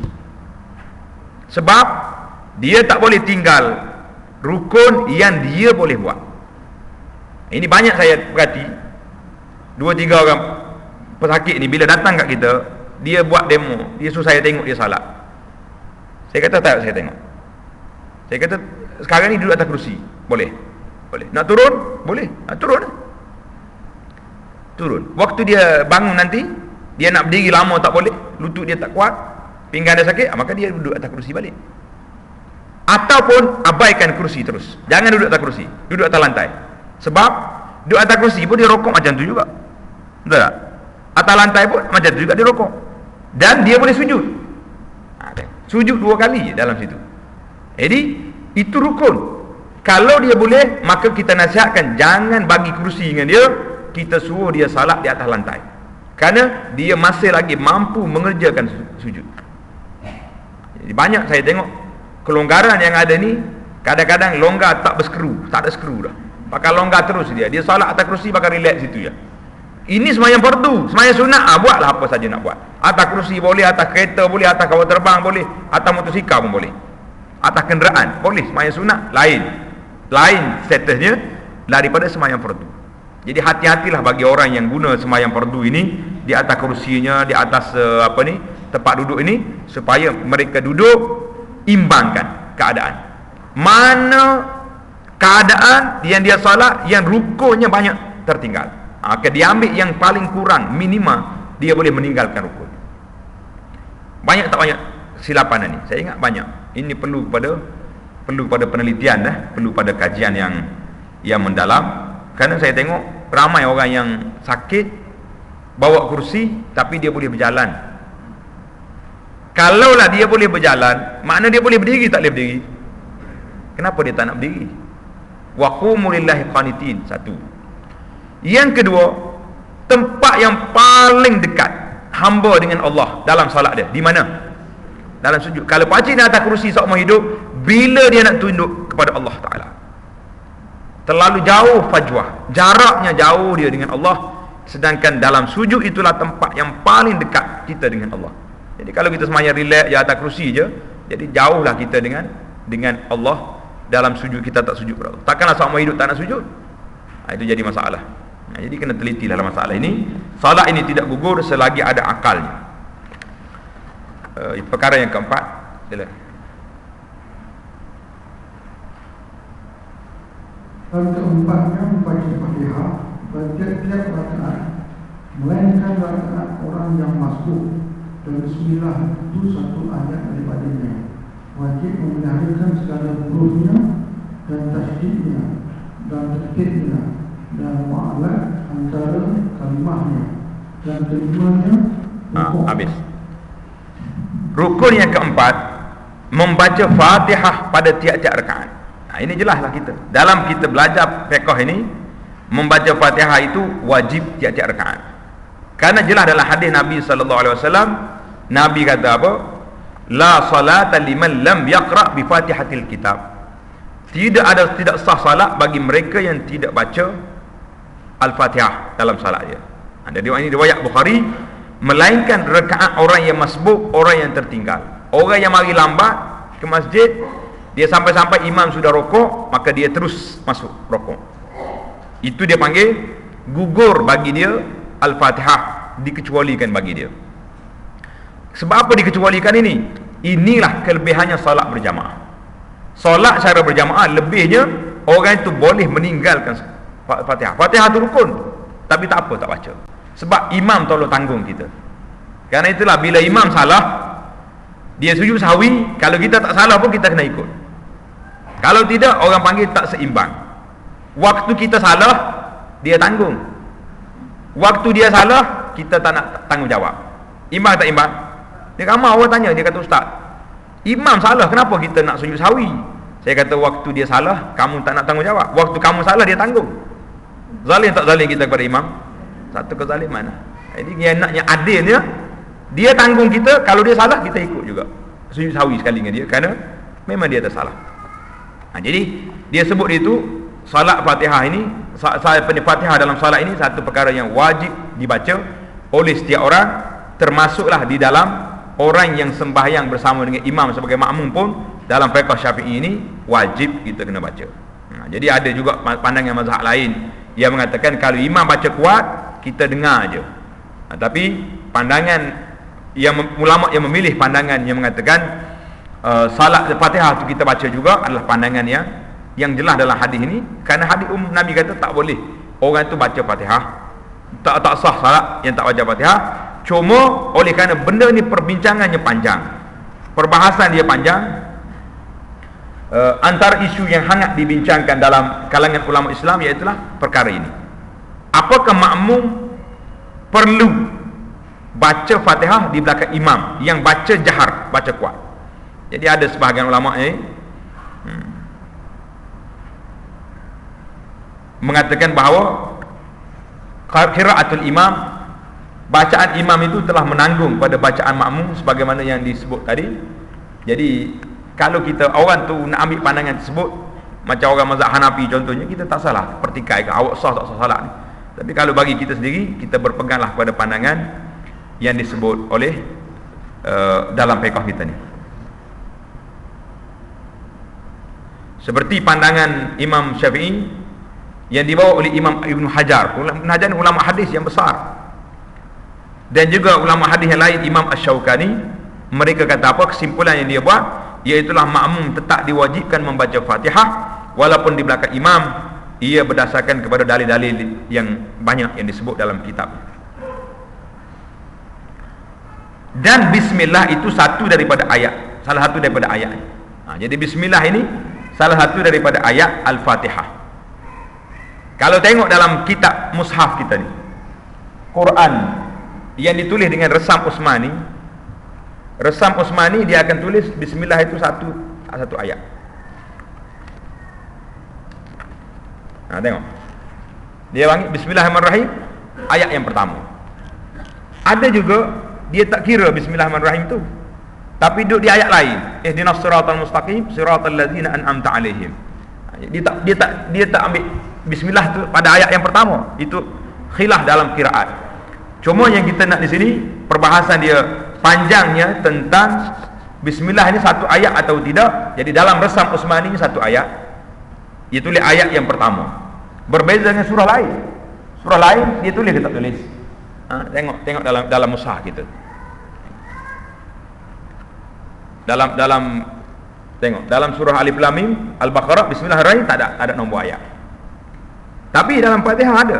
Jadi berbahasanya panjang lah. Kalau kita nak belajar hukum Fatihah saja pun mungkin masa dalam setengah hari baru habis. Seorang sahabat saya Abdul Latif Jilani yang belajar sama-sama di Universiti Madinah tu, dia jumpa sebuah kitab yang ditulis Ibnu Abdul Bar, Al-Insaf fi Hukmil Basmalah. Insaf, sebuah kitab tebal gini, perbincangan tentang bismillah dengan Fatihah ni dalam salat. Allahu Akbar, panjang kitab. Kitab tu saya tak bawa tadi. Jadi apa yang disebut oleh para ulama di sini, bismillah itu salah satu daripada ayat Fatihah, wajib memeliharakan segala hurufnya dan tasdidnya dan tartibnya dan mualaf yang berturut-turut antara kalimahnya. Jadi kita kena teruslah. Cuma yang menjadi perbincangan kitanya iaitulah tentang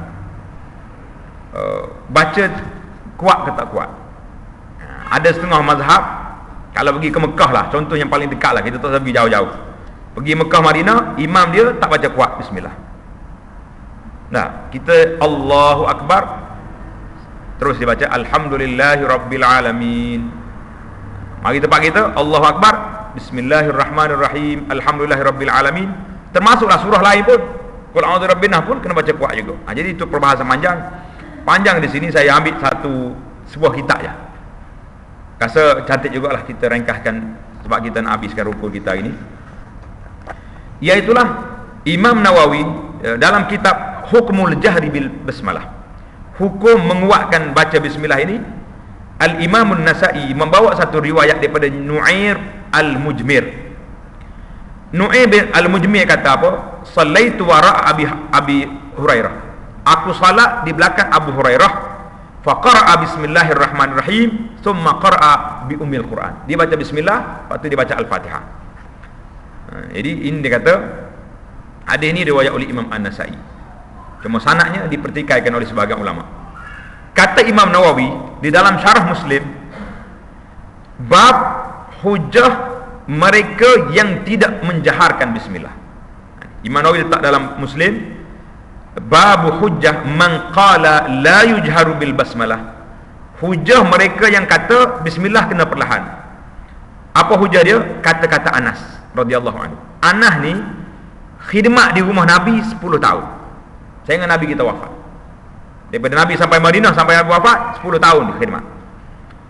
Dia kata apa? Sallaitu ma'a Rasulillah wa Abi Bakrin wa Umar wa Utsman falam asma' minhum ahadam minhum yaqra bismillahirrahmanirrahim. Aku tak dengar Nabi, aku sembahyang di belakang Rasulullah SAW, Abu Bakar, Umar, Utsman, aku tak dengar mereka ini bila jadi imam baca bismillah kuat. Jadi hadis ini riwayat oleh Imam Ahmad dan juga An-Nasa'i dengan sanadnya lebih kuat daripada yang pertama tadi. Jadi kata Imam Nawawi rahimahullah, inilah hujah-hujah yang ada dalam kitabnya. Kata di ulama lain pula, dia kata anna Nabiy sallallahu alaihi wasallam kana yajhar bi bismillahirrahmanirrahim taratan wa yukhfiha akthar mimma jahara biha. Nabi ada kalanya dia baca kuat bismillah, ada kalanya dia perlahankan. Maka apa yang dibuat khulasa di sini, falaisa syai'un minal jahri wa tarki yaqdah fis salah bi butlanihi bil ijma'. Siapa yang baca kuat, siapa yang baca perlahan, ijma' ulama mengatakan tidak batal sembahyang. Jadi tak payahlah kita. Kalau kita pergi Mekah orang baca bismillah, ikut je. Tak payah duk pertikaian pula. Aku tak mau sembahyang dekat masjid Nabi tak baca bismillah. Apa benda yang mana pandai dengan kita dengan imam-imam yang besar tu? Tengok. Ataupun macam-macam cerita yang kita dengar bila orang pergi ke Mekah ataupun lain-lain lagi. Jadi kata ulama, janganlah kamu duduk besarkan isu ni. Imam Asy-Syaukani kata, janganlah wa aktsaru ma fil maqam al-khilaf fi mustahab atau masnun. Paling tinggi pun perbincangan kuat tak kuat bismillah ni duduk di maqam sunat atau tak sunat. Jadi kalau oleh itu batal tak batal, memang tak ada siapa kata batal salat. Imam-imam Masjid Haram atau imam mana pun kita dengar. Kalau tak dengar pun memang dia baca bismillah. Cuma kadang setengah imam tu dia kuat. Kalau muzi haji mungkin dia kuatkan sikit baca sebab nak menghilangkan kekeliruan orang belakang tu. baca bismillah. Cuma bila timbul dalam bab kunut nanti kita bincang dalam bab dia lah. Ini bab bismillah dulu. Baiklah, habislah kita tentang Al-Fatihah. Kita berpindah pula kepada rukun yang kelimanya. Fadhil. Kelimanya rukuk dan sekurang duduk kira-kira sampai dua tangannya, maka dua lututnya dengan tamakna yang menceraikan antara angkatnya dan tunduknya, jangan disasar dan lain daripada rukuk, dan yang akmalnya disambungkan belakangnya dan tengkuknya dan mendirikan dua lututnya, menegangkan keduanya dengan dua tapak tangannya dan menceraikan segala anak jari ke kiblat. Dan keenamnya, baik. Dan kelimanya rukuk. Ini rukun yang kelima. Dan sekurangnya tunduk sekira-kira sampai dua tangannya akan dua lututnya dengan tumaknina. Maknanya tangan kita ni, tapak tangan kita ni kena letak di atas lututnya. Jangan letak atas paha. Kalau letak atas paha, dia akan jadi terangkat kepala kita. Terangkat. Kalau letak di betis, kita akan tongging ke bawah. Allah SWT bagi tangan kita ni saiz dia standard. Kecuali orang-orang yang saiz dia adalah sekali-sekala Allah tak nak uji dia ni, mungkin tangan dia pendek atau panjang. Orang ni tak jadi ukuran lah. Kalau kita ukur dengan dia, berat lah. Apa satulah dia naknya tangan letak atas lutut. Ada setengah orang saya tengok letak atas paha, maka dia jadi terangkat kepala. Atau dia pegang kat betis dia. Tak boleh pegang di betis. Kalau pegang kat betis dia akan jadi punggung ke bawah, kepala ke bawah. Dengan tumakninah. Apa makna tumakninah? Tulis atas tumakninah ni, inilah rukun yang ke-6 bagi orang yang mengkategorikan rukun solat itu 17. Dia akan tambah ni 6. Rukuk dan tumakninah. Dah. Bagi orang yang bahagikan rukun salat 17, dia kata yang kelima rukuk, yang keenam tumakninah, yang ketujuh i'tidal, yang ke-8 tumakninah, yang ke-9 sujud, yang ke-10 tumakninah. Itu yang ke-12 duduk antara dua sujud, yang ke-13 tumakninah. Jadi tumakninah tu satu rukun yang berasingan. Saya duk teliti tengok kenapa dia asingkan. Apakah matlamatnya? Jawabnya ada sebab. Sebabnya bila ulama ni rahimahumullah, dia tengok orang mengabaikan tumakninah, cepat ekspres je dalam salat gitu, maka ketika itu mereka akan buat satu kategori lain biar nampak tumakninah ni rukun ni rupanya, barulah kita nampak besar. Tapi kalau rukuk dan tumakninah, jadi tumakninah macam subsection kepada rukuk tu. Jadi tidak satu rukun yang tersendiri, macam seolah-olah macam itu. Dengan tumakninah, yakni dengan tetap yang tenteram, yang menceraikan, memisahkan antara angkatnya dan tunduknya. Jadi kena berhenti. Jangan kata gerak pakai naik selalu lah. Ada mazhab sebahagian daripada mengikut ulama Hanafi ni bahaya. Dia abaikan masalah tumakninah. Saya pernah sekali di Masjid Nawawi, saya pergi ikut orang Turki salat. Saya ikut sempat 2 rakaat, pada saya berhenti. Memang laju sungguh dia punya salat. Dia tak ada tumakninah. Jadi kita kalau nak ikut orang, kena tengok juga orang ni kategori mana.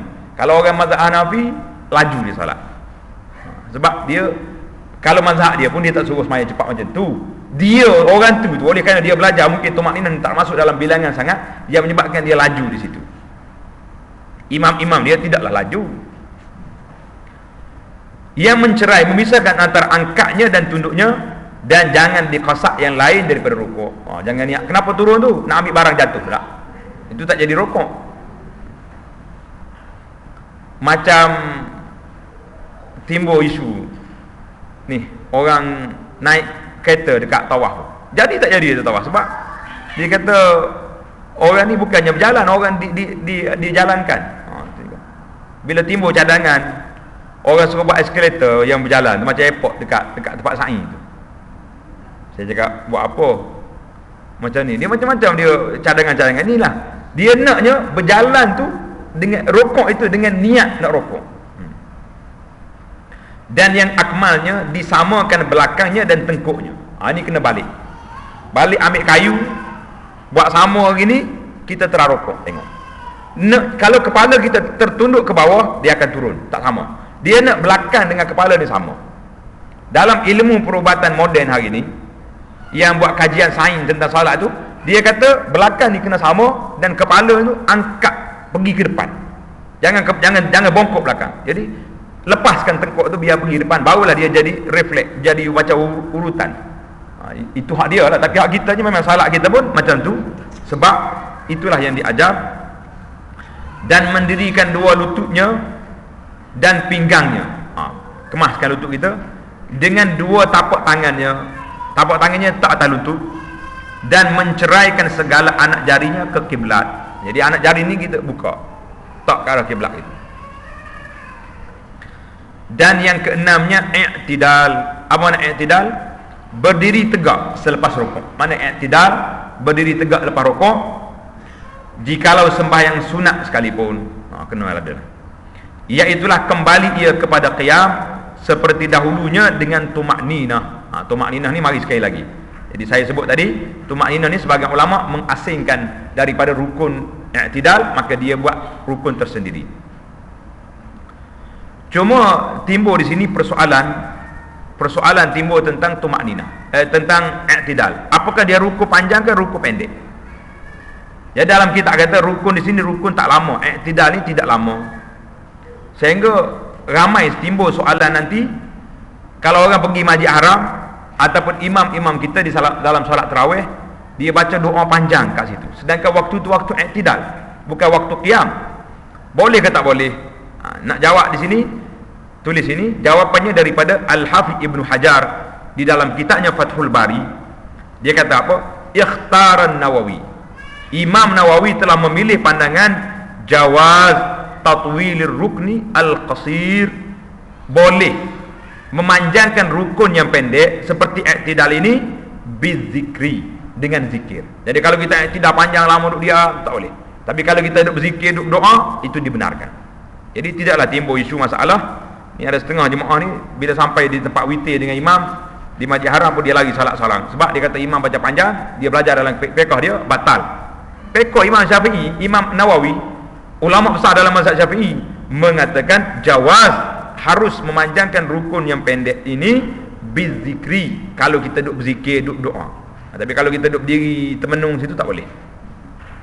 Khilafan lil murajjah fil mazhab, berbeza pandangan Nawawi ini daripada pandangan yang dipilih dalam mazhab. Imam Nawawi ini saya cukup kagum dengan dia kerana banyak pandangan-pandangan dia diberi jawatan kepada Imam Nawawi. Dia panggil muharrir, munaqqih al-mazhab, ulama yang telah meneliti pandangan-pandangan mazhab dan dia pilih yang terbaik, pilih yang paling hampir dengan sunnah Nabi sallallahu alaihi wasallam. Banyak statement Imam Nawawi, dia kata hadza qawiyyun fid dalil dha'ifun indal ashab. Imam Nawawi kata pandangan ini kuat dari sudut dalil tapi lemah di sudut pandangan ulama mazhab. Berani tak pada Imam Nawawi? Berani. Karena itulah dia digelarkan dengan nama muharrir ataupun munaqqih al-mazhab, orang yang meneliti, memurnikan pandangan mazhab itu.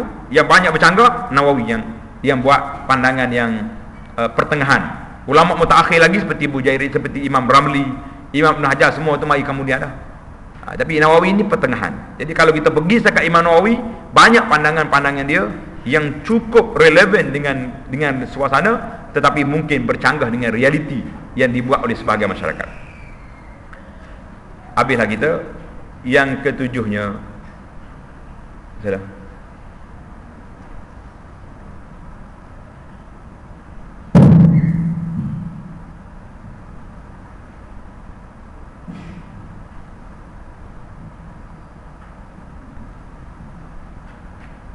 fadhal. Yang ketujuh,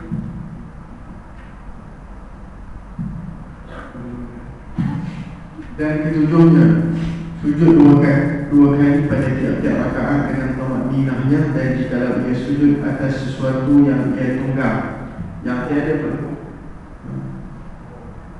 tanggung, yang ia tanggung, yang tiada bergerak dan geraknya sekalipun, sekurang-kurang mengenakan suku daripada dahinya dan suku dari dua lututnya dan dua tapak tangannya atau anak jarinya, batinnya dan perut anak jarinya atau jari dua kakinya kepada tempat sujud, dan wajib menekankan dahinya kepada tempat sujudnya dan meninggikan punggungnya daripada kepalanya, dan yang akmalnya bahawa takbir bagi tunduk sujud dan tiada mengangkatkan dua tangannya, kemudian dihantarkan dua lututnya, kemudian dua tapak tangannya menghanjur bagi segala jarinya ke kiblat, kemudian menghantarkan dahinya dan hidungnya pada hal terbuka keduanya, dan menceraikan dua kakinya pada sedengkal, dan merenggangkan dua lengannya daripada dua lambungnya, dan mengangkatkan perutnya daripada dua pahanya pada laki-laki, dan menghimpunkan keduanya pada yang lain daripada laki-laki. Baik. Yang ketujuhnya, sujud dua kali pada tiap-tiap rakaat dengan tumakninahnya. Itu tumakninah sekali lagi disebut. Dan jikalau ia sujud atas sesuatu yang ia tanggung, dia bawa benda yang tiada bergerak dengan geraknya sekalipun, dia kena sujud atas.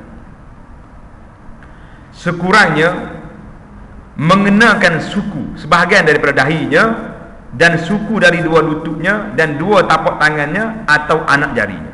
Jadi kena letak ni batinnya dan perut anak jarinya atau jari dua kakinya kepada tempat sujud. Jadi berapa benda kita kena letak? Yang pertama dahi, yang kedua lutut, yang ketiga dua tapak tangan tak atas, dan perut anak jari atau jari dua kakinya kepada tempat sujud. Jari kaki ni yang banyak tertinggal ini. Ramai orang yang sujud terangkat kaki, itu tak sah.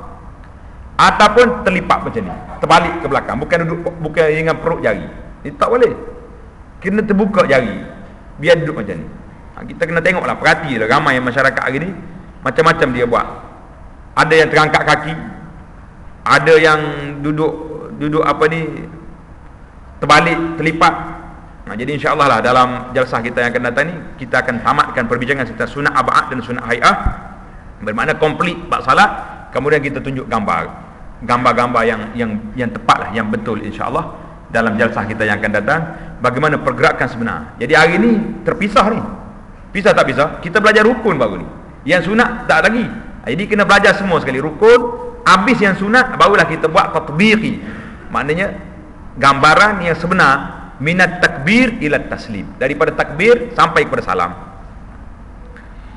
Dan wajib menekankan dahinya kepada tempat sujudnya dan meninggikan punggungnya daripada kepalanya. Punggung kena angkat lebih daripada kepala.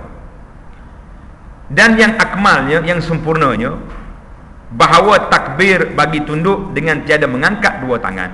Jadi kita nak tunduk sujud tu tak payah lagi angkat tangan. Kita dah belajar, kita akan belajar nanti dalam sunat kita, takbir angkat tangan ini 4 tempat je dalam solat kita. 4 tempat. Takbiratul ihram, takbir nak rukuk, takbir i'tidal, dan takbir bangun daripada dua rakaat. Bangun daripada tasyahud awal. Itu tempat-tempat yang angkat tangan. Kemudian dihantarkan dua lututnya, kemudian dua tapak tangannya. Tanda situ. Dalam kitab ni, kitab Syafi'i, ambil lutut dulu sebelum tangan. Ada setengah riwayat tangan dulu sebelum lutut. Kita nak turun tangan dulu baru turun lutut. Di sini lutut dulu baru tangan. Panjang perbahasan. Dua-dua ni ada dalil. Ada dalil belaka. Yang lutut pun ada dalil, yang tangannya ada dalil. Tapi apa yang kita pilihnya daripada pandangan para ulama, mereka mengatakan tengoklah kepada orang tu. Kalau orang yang spring dia dah lemah, maka tangan dululah. Baik. Kalau turun lutut dulu mungkin jatuh dia. Jadi kalau orang lutut kuat, dia boleh hantar lutut. Turun lutut dulu baru tangan. Jadi dua-dua ni tidak jadi pada satu masalah yang besar, kerana dua-duanya ada pandangan dan ada dalil tersendiri. Mengunjur, yakni mengholorkan segala jarinya ke kiblat. Jari letak atas lantai dengan ke arah kiblat. Kemudian menghantarkan dahinya dan hidungnya pada hal terbuka keduanya. Jangan tutup muka waktu nak salat. Dahi kita dia terbuka. Hari ni alhamdulillah kita tengok ramai orang pakai sokok sengit. Tak nampak dahi. Songkok, kadang-kadang serban. nak pakai serban pun kena belajar juga. Ada setengah orang serban dia besar, tudung habis, dahi tudung, telinga tudung, kepala tudung, nak. Jadi nak sujud macam mana? Jadi mungkin waktu nak salat dia angkat, waktu dia macam jalan tudung. Jadi kita kena, kalau nak belajar serban tu belajar betul-betul biar terbuka dahi ni. Kerana kadang-kadang kalau serban yang besar tu tak sampai, terlekat atas ni, itu tak boleh dah. Dan menceraikan dua kakinya sekadar sejengkal. Jadi kaki antara dua kaki sejengkal, kena jarak jauh. Ini di antara waktu nak sujud. Ada setengah riwayat mengatakan rapat kaki dengan kaki rapat, tidak renggang. Sebabnya hadis ada cerita belakalah. Hadis Aisyah waktu dia cari Nabi tengah malam tu, dia tengok kaki Nabi ni dekat dua. Jadi para ulama mengatakan hadis yang sahih dekat tu, tapi tidak sharih yang Nabi kita buat benda ini. Cuma bagi kitanya, kita pilihlah tempat. Kalau kita nak belajar fiqh Syafi'i ini, waktu pakai seluar sesuai. Tapi kalau waktu pakai kain sarung, kipas pula pusing kuat, saya ingat yang rapat tu lebih aula.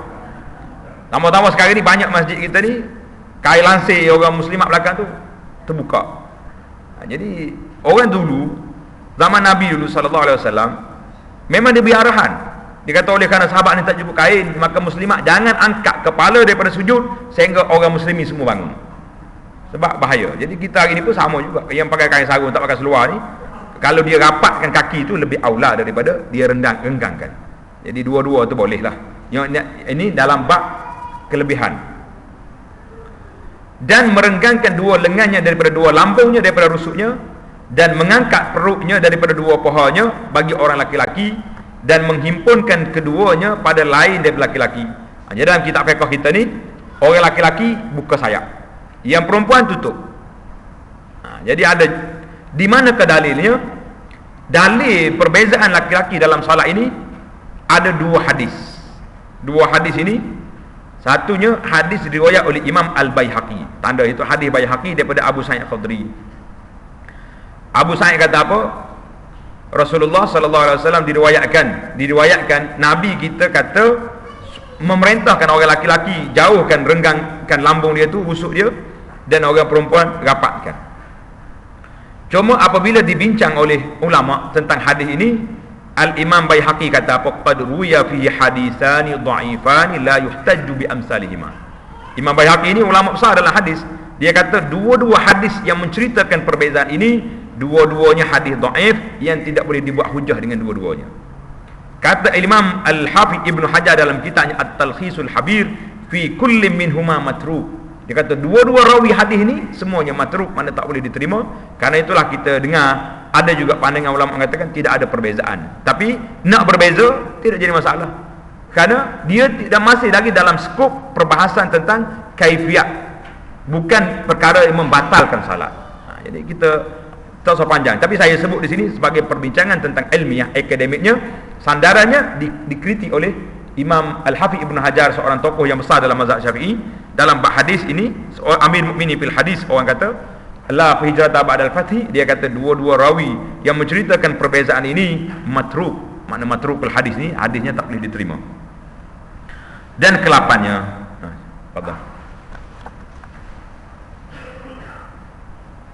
ke-8-nya duduk antara dua sujud, dan jikalau sembahyang sunat sekalipun dengan tumakninahnya, dan jangan dipandangkan dia demikian lagi pada i'tidal, kerana rukun yang pendek keduanya, dan sunat menghantarkan dua tapak tangan di atas dua lututnya. Dihancurkan segala anak jarinya, dihujurkan segala anak jarinya, dan sunat dia duduk istirahat. Kemudian daripada sujud yang kedua, yang hendak berdiri dia daripadanya, dan dia bertelekan di atas dua tapak tangannya tatkala berdiri daripadanya. Ya. Jadi rukun yang ke-8 duduk antara dua sujud, dan jikalau sembahyang sunat sekalipun kena duduk dengan tumakninah.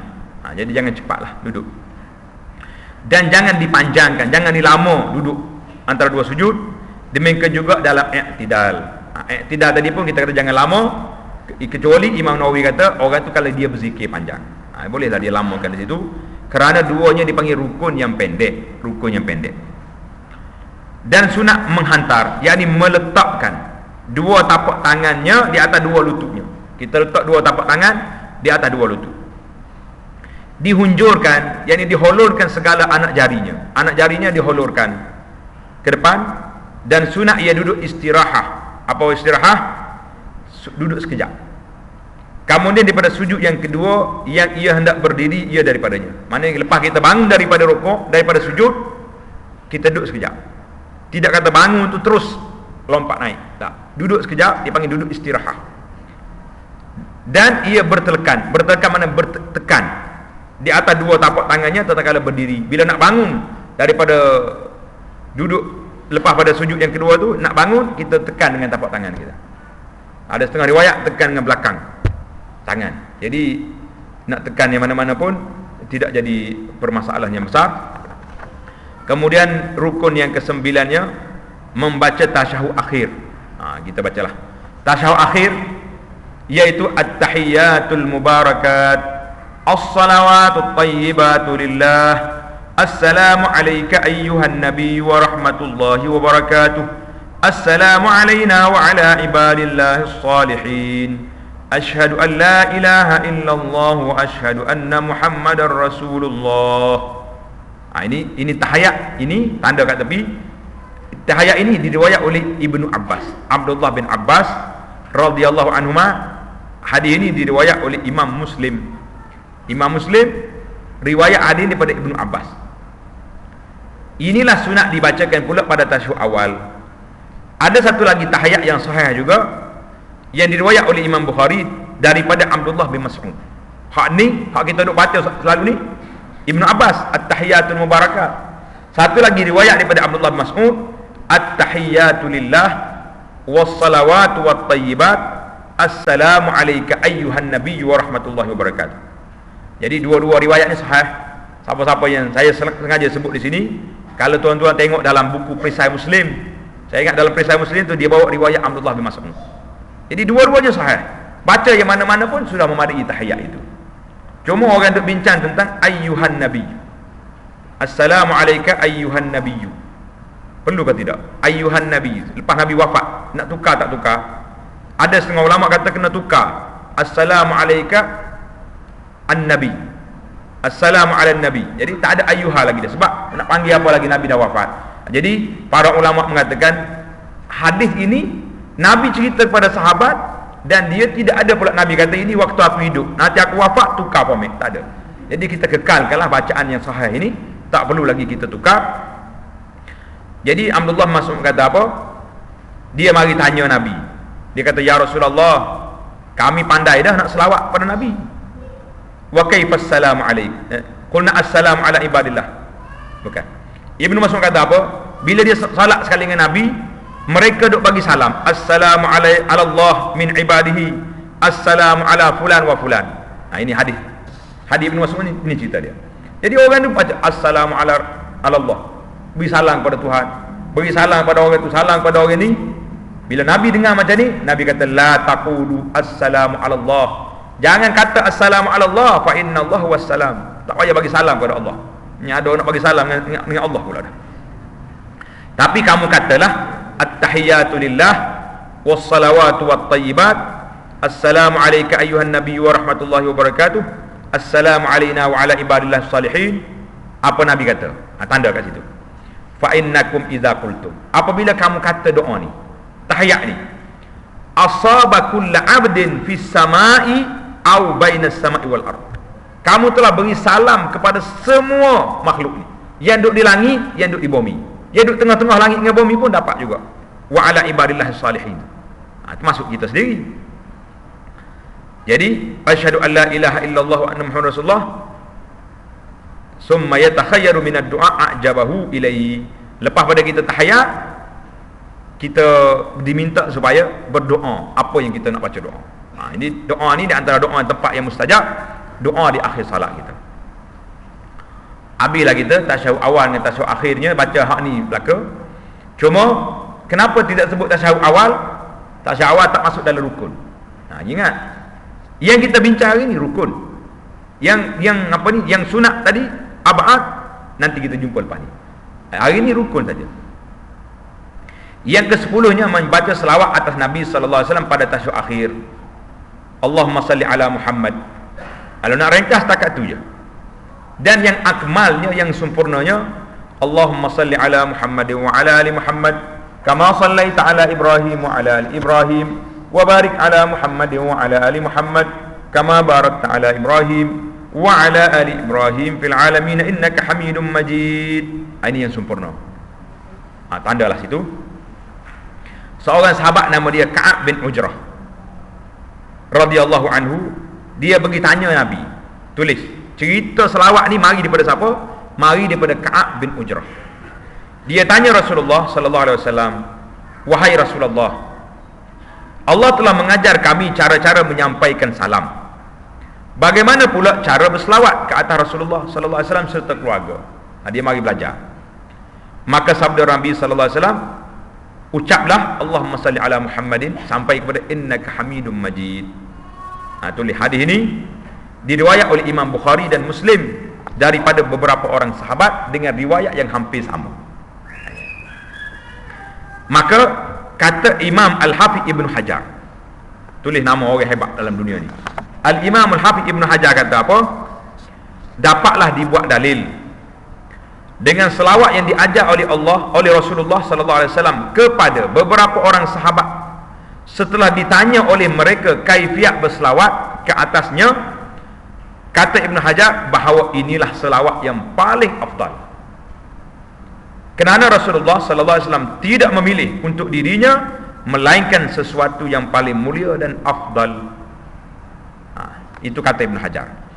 Kata mesti ke hadis, kitab mesti ke hadis yang kita belajar ni dalam jilid yang pertama, mesti ke hadis mengatakan, memilih pandangan yang mengatakan sesiapa yang bersumpah atau bernazar, aku bersumpah atau bernazar nak baca selawat yang paling afdal. Sudah dia sumpah, dia pergi cari orang tu, cari orang ni, baca selawat ni, tak akan terlepas sumpah atau nazar dia tu sehingga dia baca selawat ini, selawat Ibrahim ini. Allahumma salli ala Muhammad wa ala ali Muhammad kama sallaita ala Ibrahim sampai innaka Hamidum Majid, barulah terlepas sumpah dia. Subhanallah. Ini istinbat yang cukup cantik. Ibnu Hajar kata selawat yang paling afdal. Kitab Mestikah Hadis kata selawat ini tak lepas sumpah dia selagi tak baca selawat yang mulia ini. Jadi muslimin dan muslimat, itulah yang saya kata, ambillah selawat ini menjadi pegangan seumur hidup kita. Kita baca dalam selawat kita, dalam salat kita baca, dalam malam Jumaat kita baca, siang malam kita baca dengan selawat ni memadailah. Tak payah lagi cari selawat-selawat yang pelik-pelik, kerana inilah selawat yang mempunyai autoriti, yang sahih, yang warid, yang diajar oleh Nabi sallallahu alaihi wasallam. Kata Ibn Hajar, tidak munasabah. Nabi kita ajar kepada sahabat-sahabat selawat yang tak afdal. Munasabah tak munasabah? Tak. Tentulah yang terpilih, yang terbaik yang diajar oleh Nabi sallallahu alaihi wasallam. Yang kesebelahnya duduk bagi tasyahud, duduk, dan bagi selawat atas Nabi sallallahu alaihi wasallam, dan bagi salam yang pertama. Duduk ni termasuk rukun. Yang ke-12 memberi salam yang pertama. Sekurangnya assalamualaikum, habis dah. Dan yang akmalnya assalamualaikum warahmatullah, 2 kali. Sekali ke pihak kanan dan sekali ke pihak kiri, berpaling keduanya hingga kelihatan pipinya bagi orang yang duduk di belakang. Biar nampak pipi. Assalamualaikum, biar itu. Jangan pusing sikit, pasal tak habis. Ulama ilmu terapi pun kata, kalau kita paling semua sekali ni, barulah orak kita ni kapak semua. Yang sunnah pun macam tu, yang terapi pun macam tu. Selari dengan yang sunnah. Kita pun nak jaga kesihatan pun kena dengan ni. Sunnah dapat, sehat pun dapat. Jadi kalau tidak paling sikit-sikit ni, dia panggil macam orang tak ceria. Dan sunat meniat memberi salam atas orang yang berpaling kepadanya daripada malaikat yang mukmin, ins makna mukmin manusia, dan jin. Dan sunat meniat keluar daripada sembahyang pada salam yang pertamanya, jangan terdahulu dan jangan terkemudian. Maka hendaklah niatnya itu berserta dengan alif assalam. Jadi tak payahlah kalau kita niat awal keluar daripada salam, ke batal salat pula masalah. Jadi bagi orang yang tak confident tu, tak payah ikutlah yang niat keluar daripada salam ni. Kalau kita tak niat pun, bila kita berpaling assalamualaikum tu memang dah keluar secara automatik. Dan yang ke-13, tertib seperti barang yang telah tersebut dahulu. Bangun dulu, Fatihah dulu, niat dulu, baru atas sekali dengan takbir, baru Fatihah. Yang terkandung dalam keterangan di atas disertakan niat dengan takbiratul ihram, dan beserta keduanya dengan qiyam dan Fatihah dan tasyahud dan salat, selawat dan salam beserta dengan duduk pada tasyahud, maka tartib itu yang lain daripada itu. Jadi tartib itu selesailah kita, alhamdulillah, pada pagi yang mulia ini selesai daripada perbincangan tentang 13 rukun salat. 13 rukun salat sudah habis. InsyaAllah kita akan sambung lagi selepas ini dalam bab sunat ab'ad. Sunat ab'ad kita akan sambung dalam jalsah yang akan datang. Aqulu qawli hadza wa astaghfirullah li wa lakum. Assalamualaikum warahmatullahi wabarakatuh. Subhanakallahumma wa bihamdika asyhadu an la ilaha illa anta astaghfiruka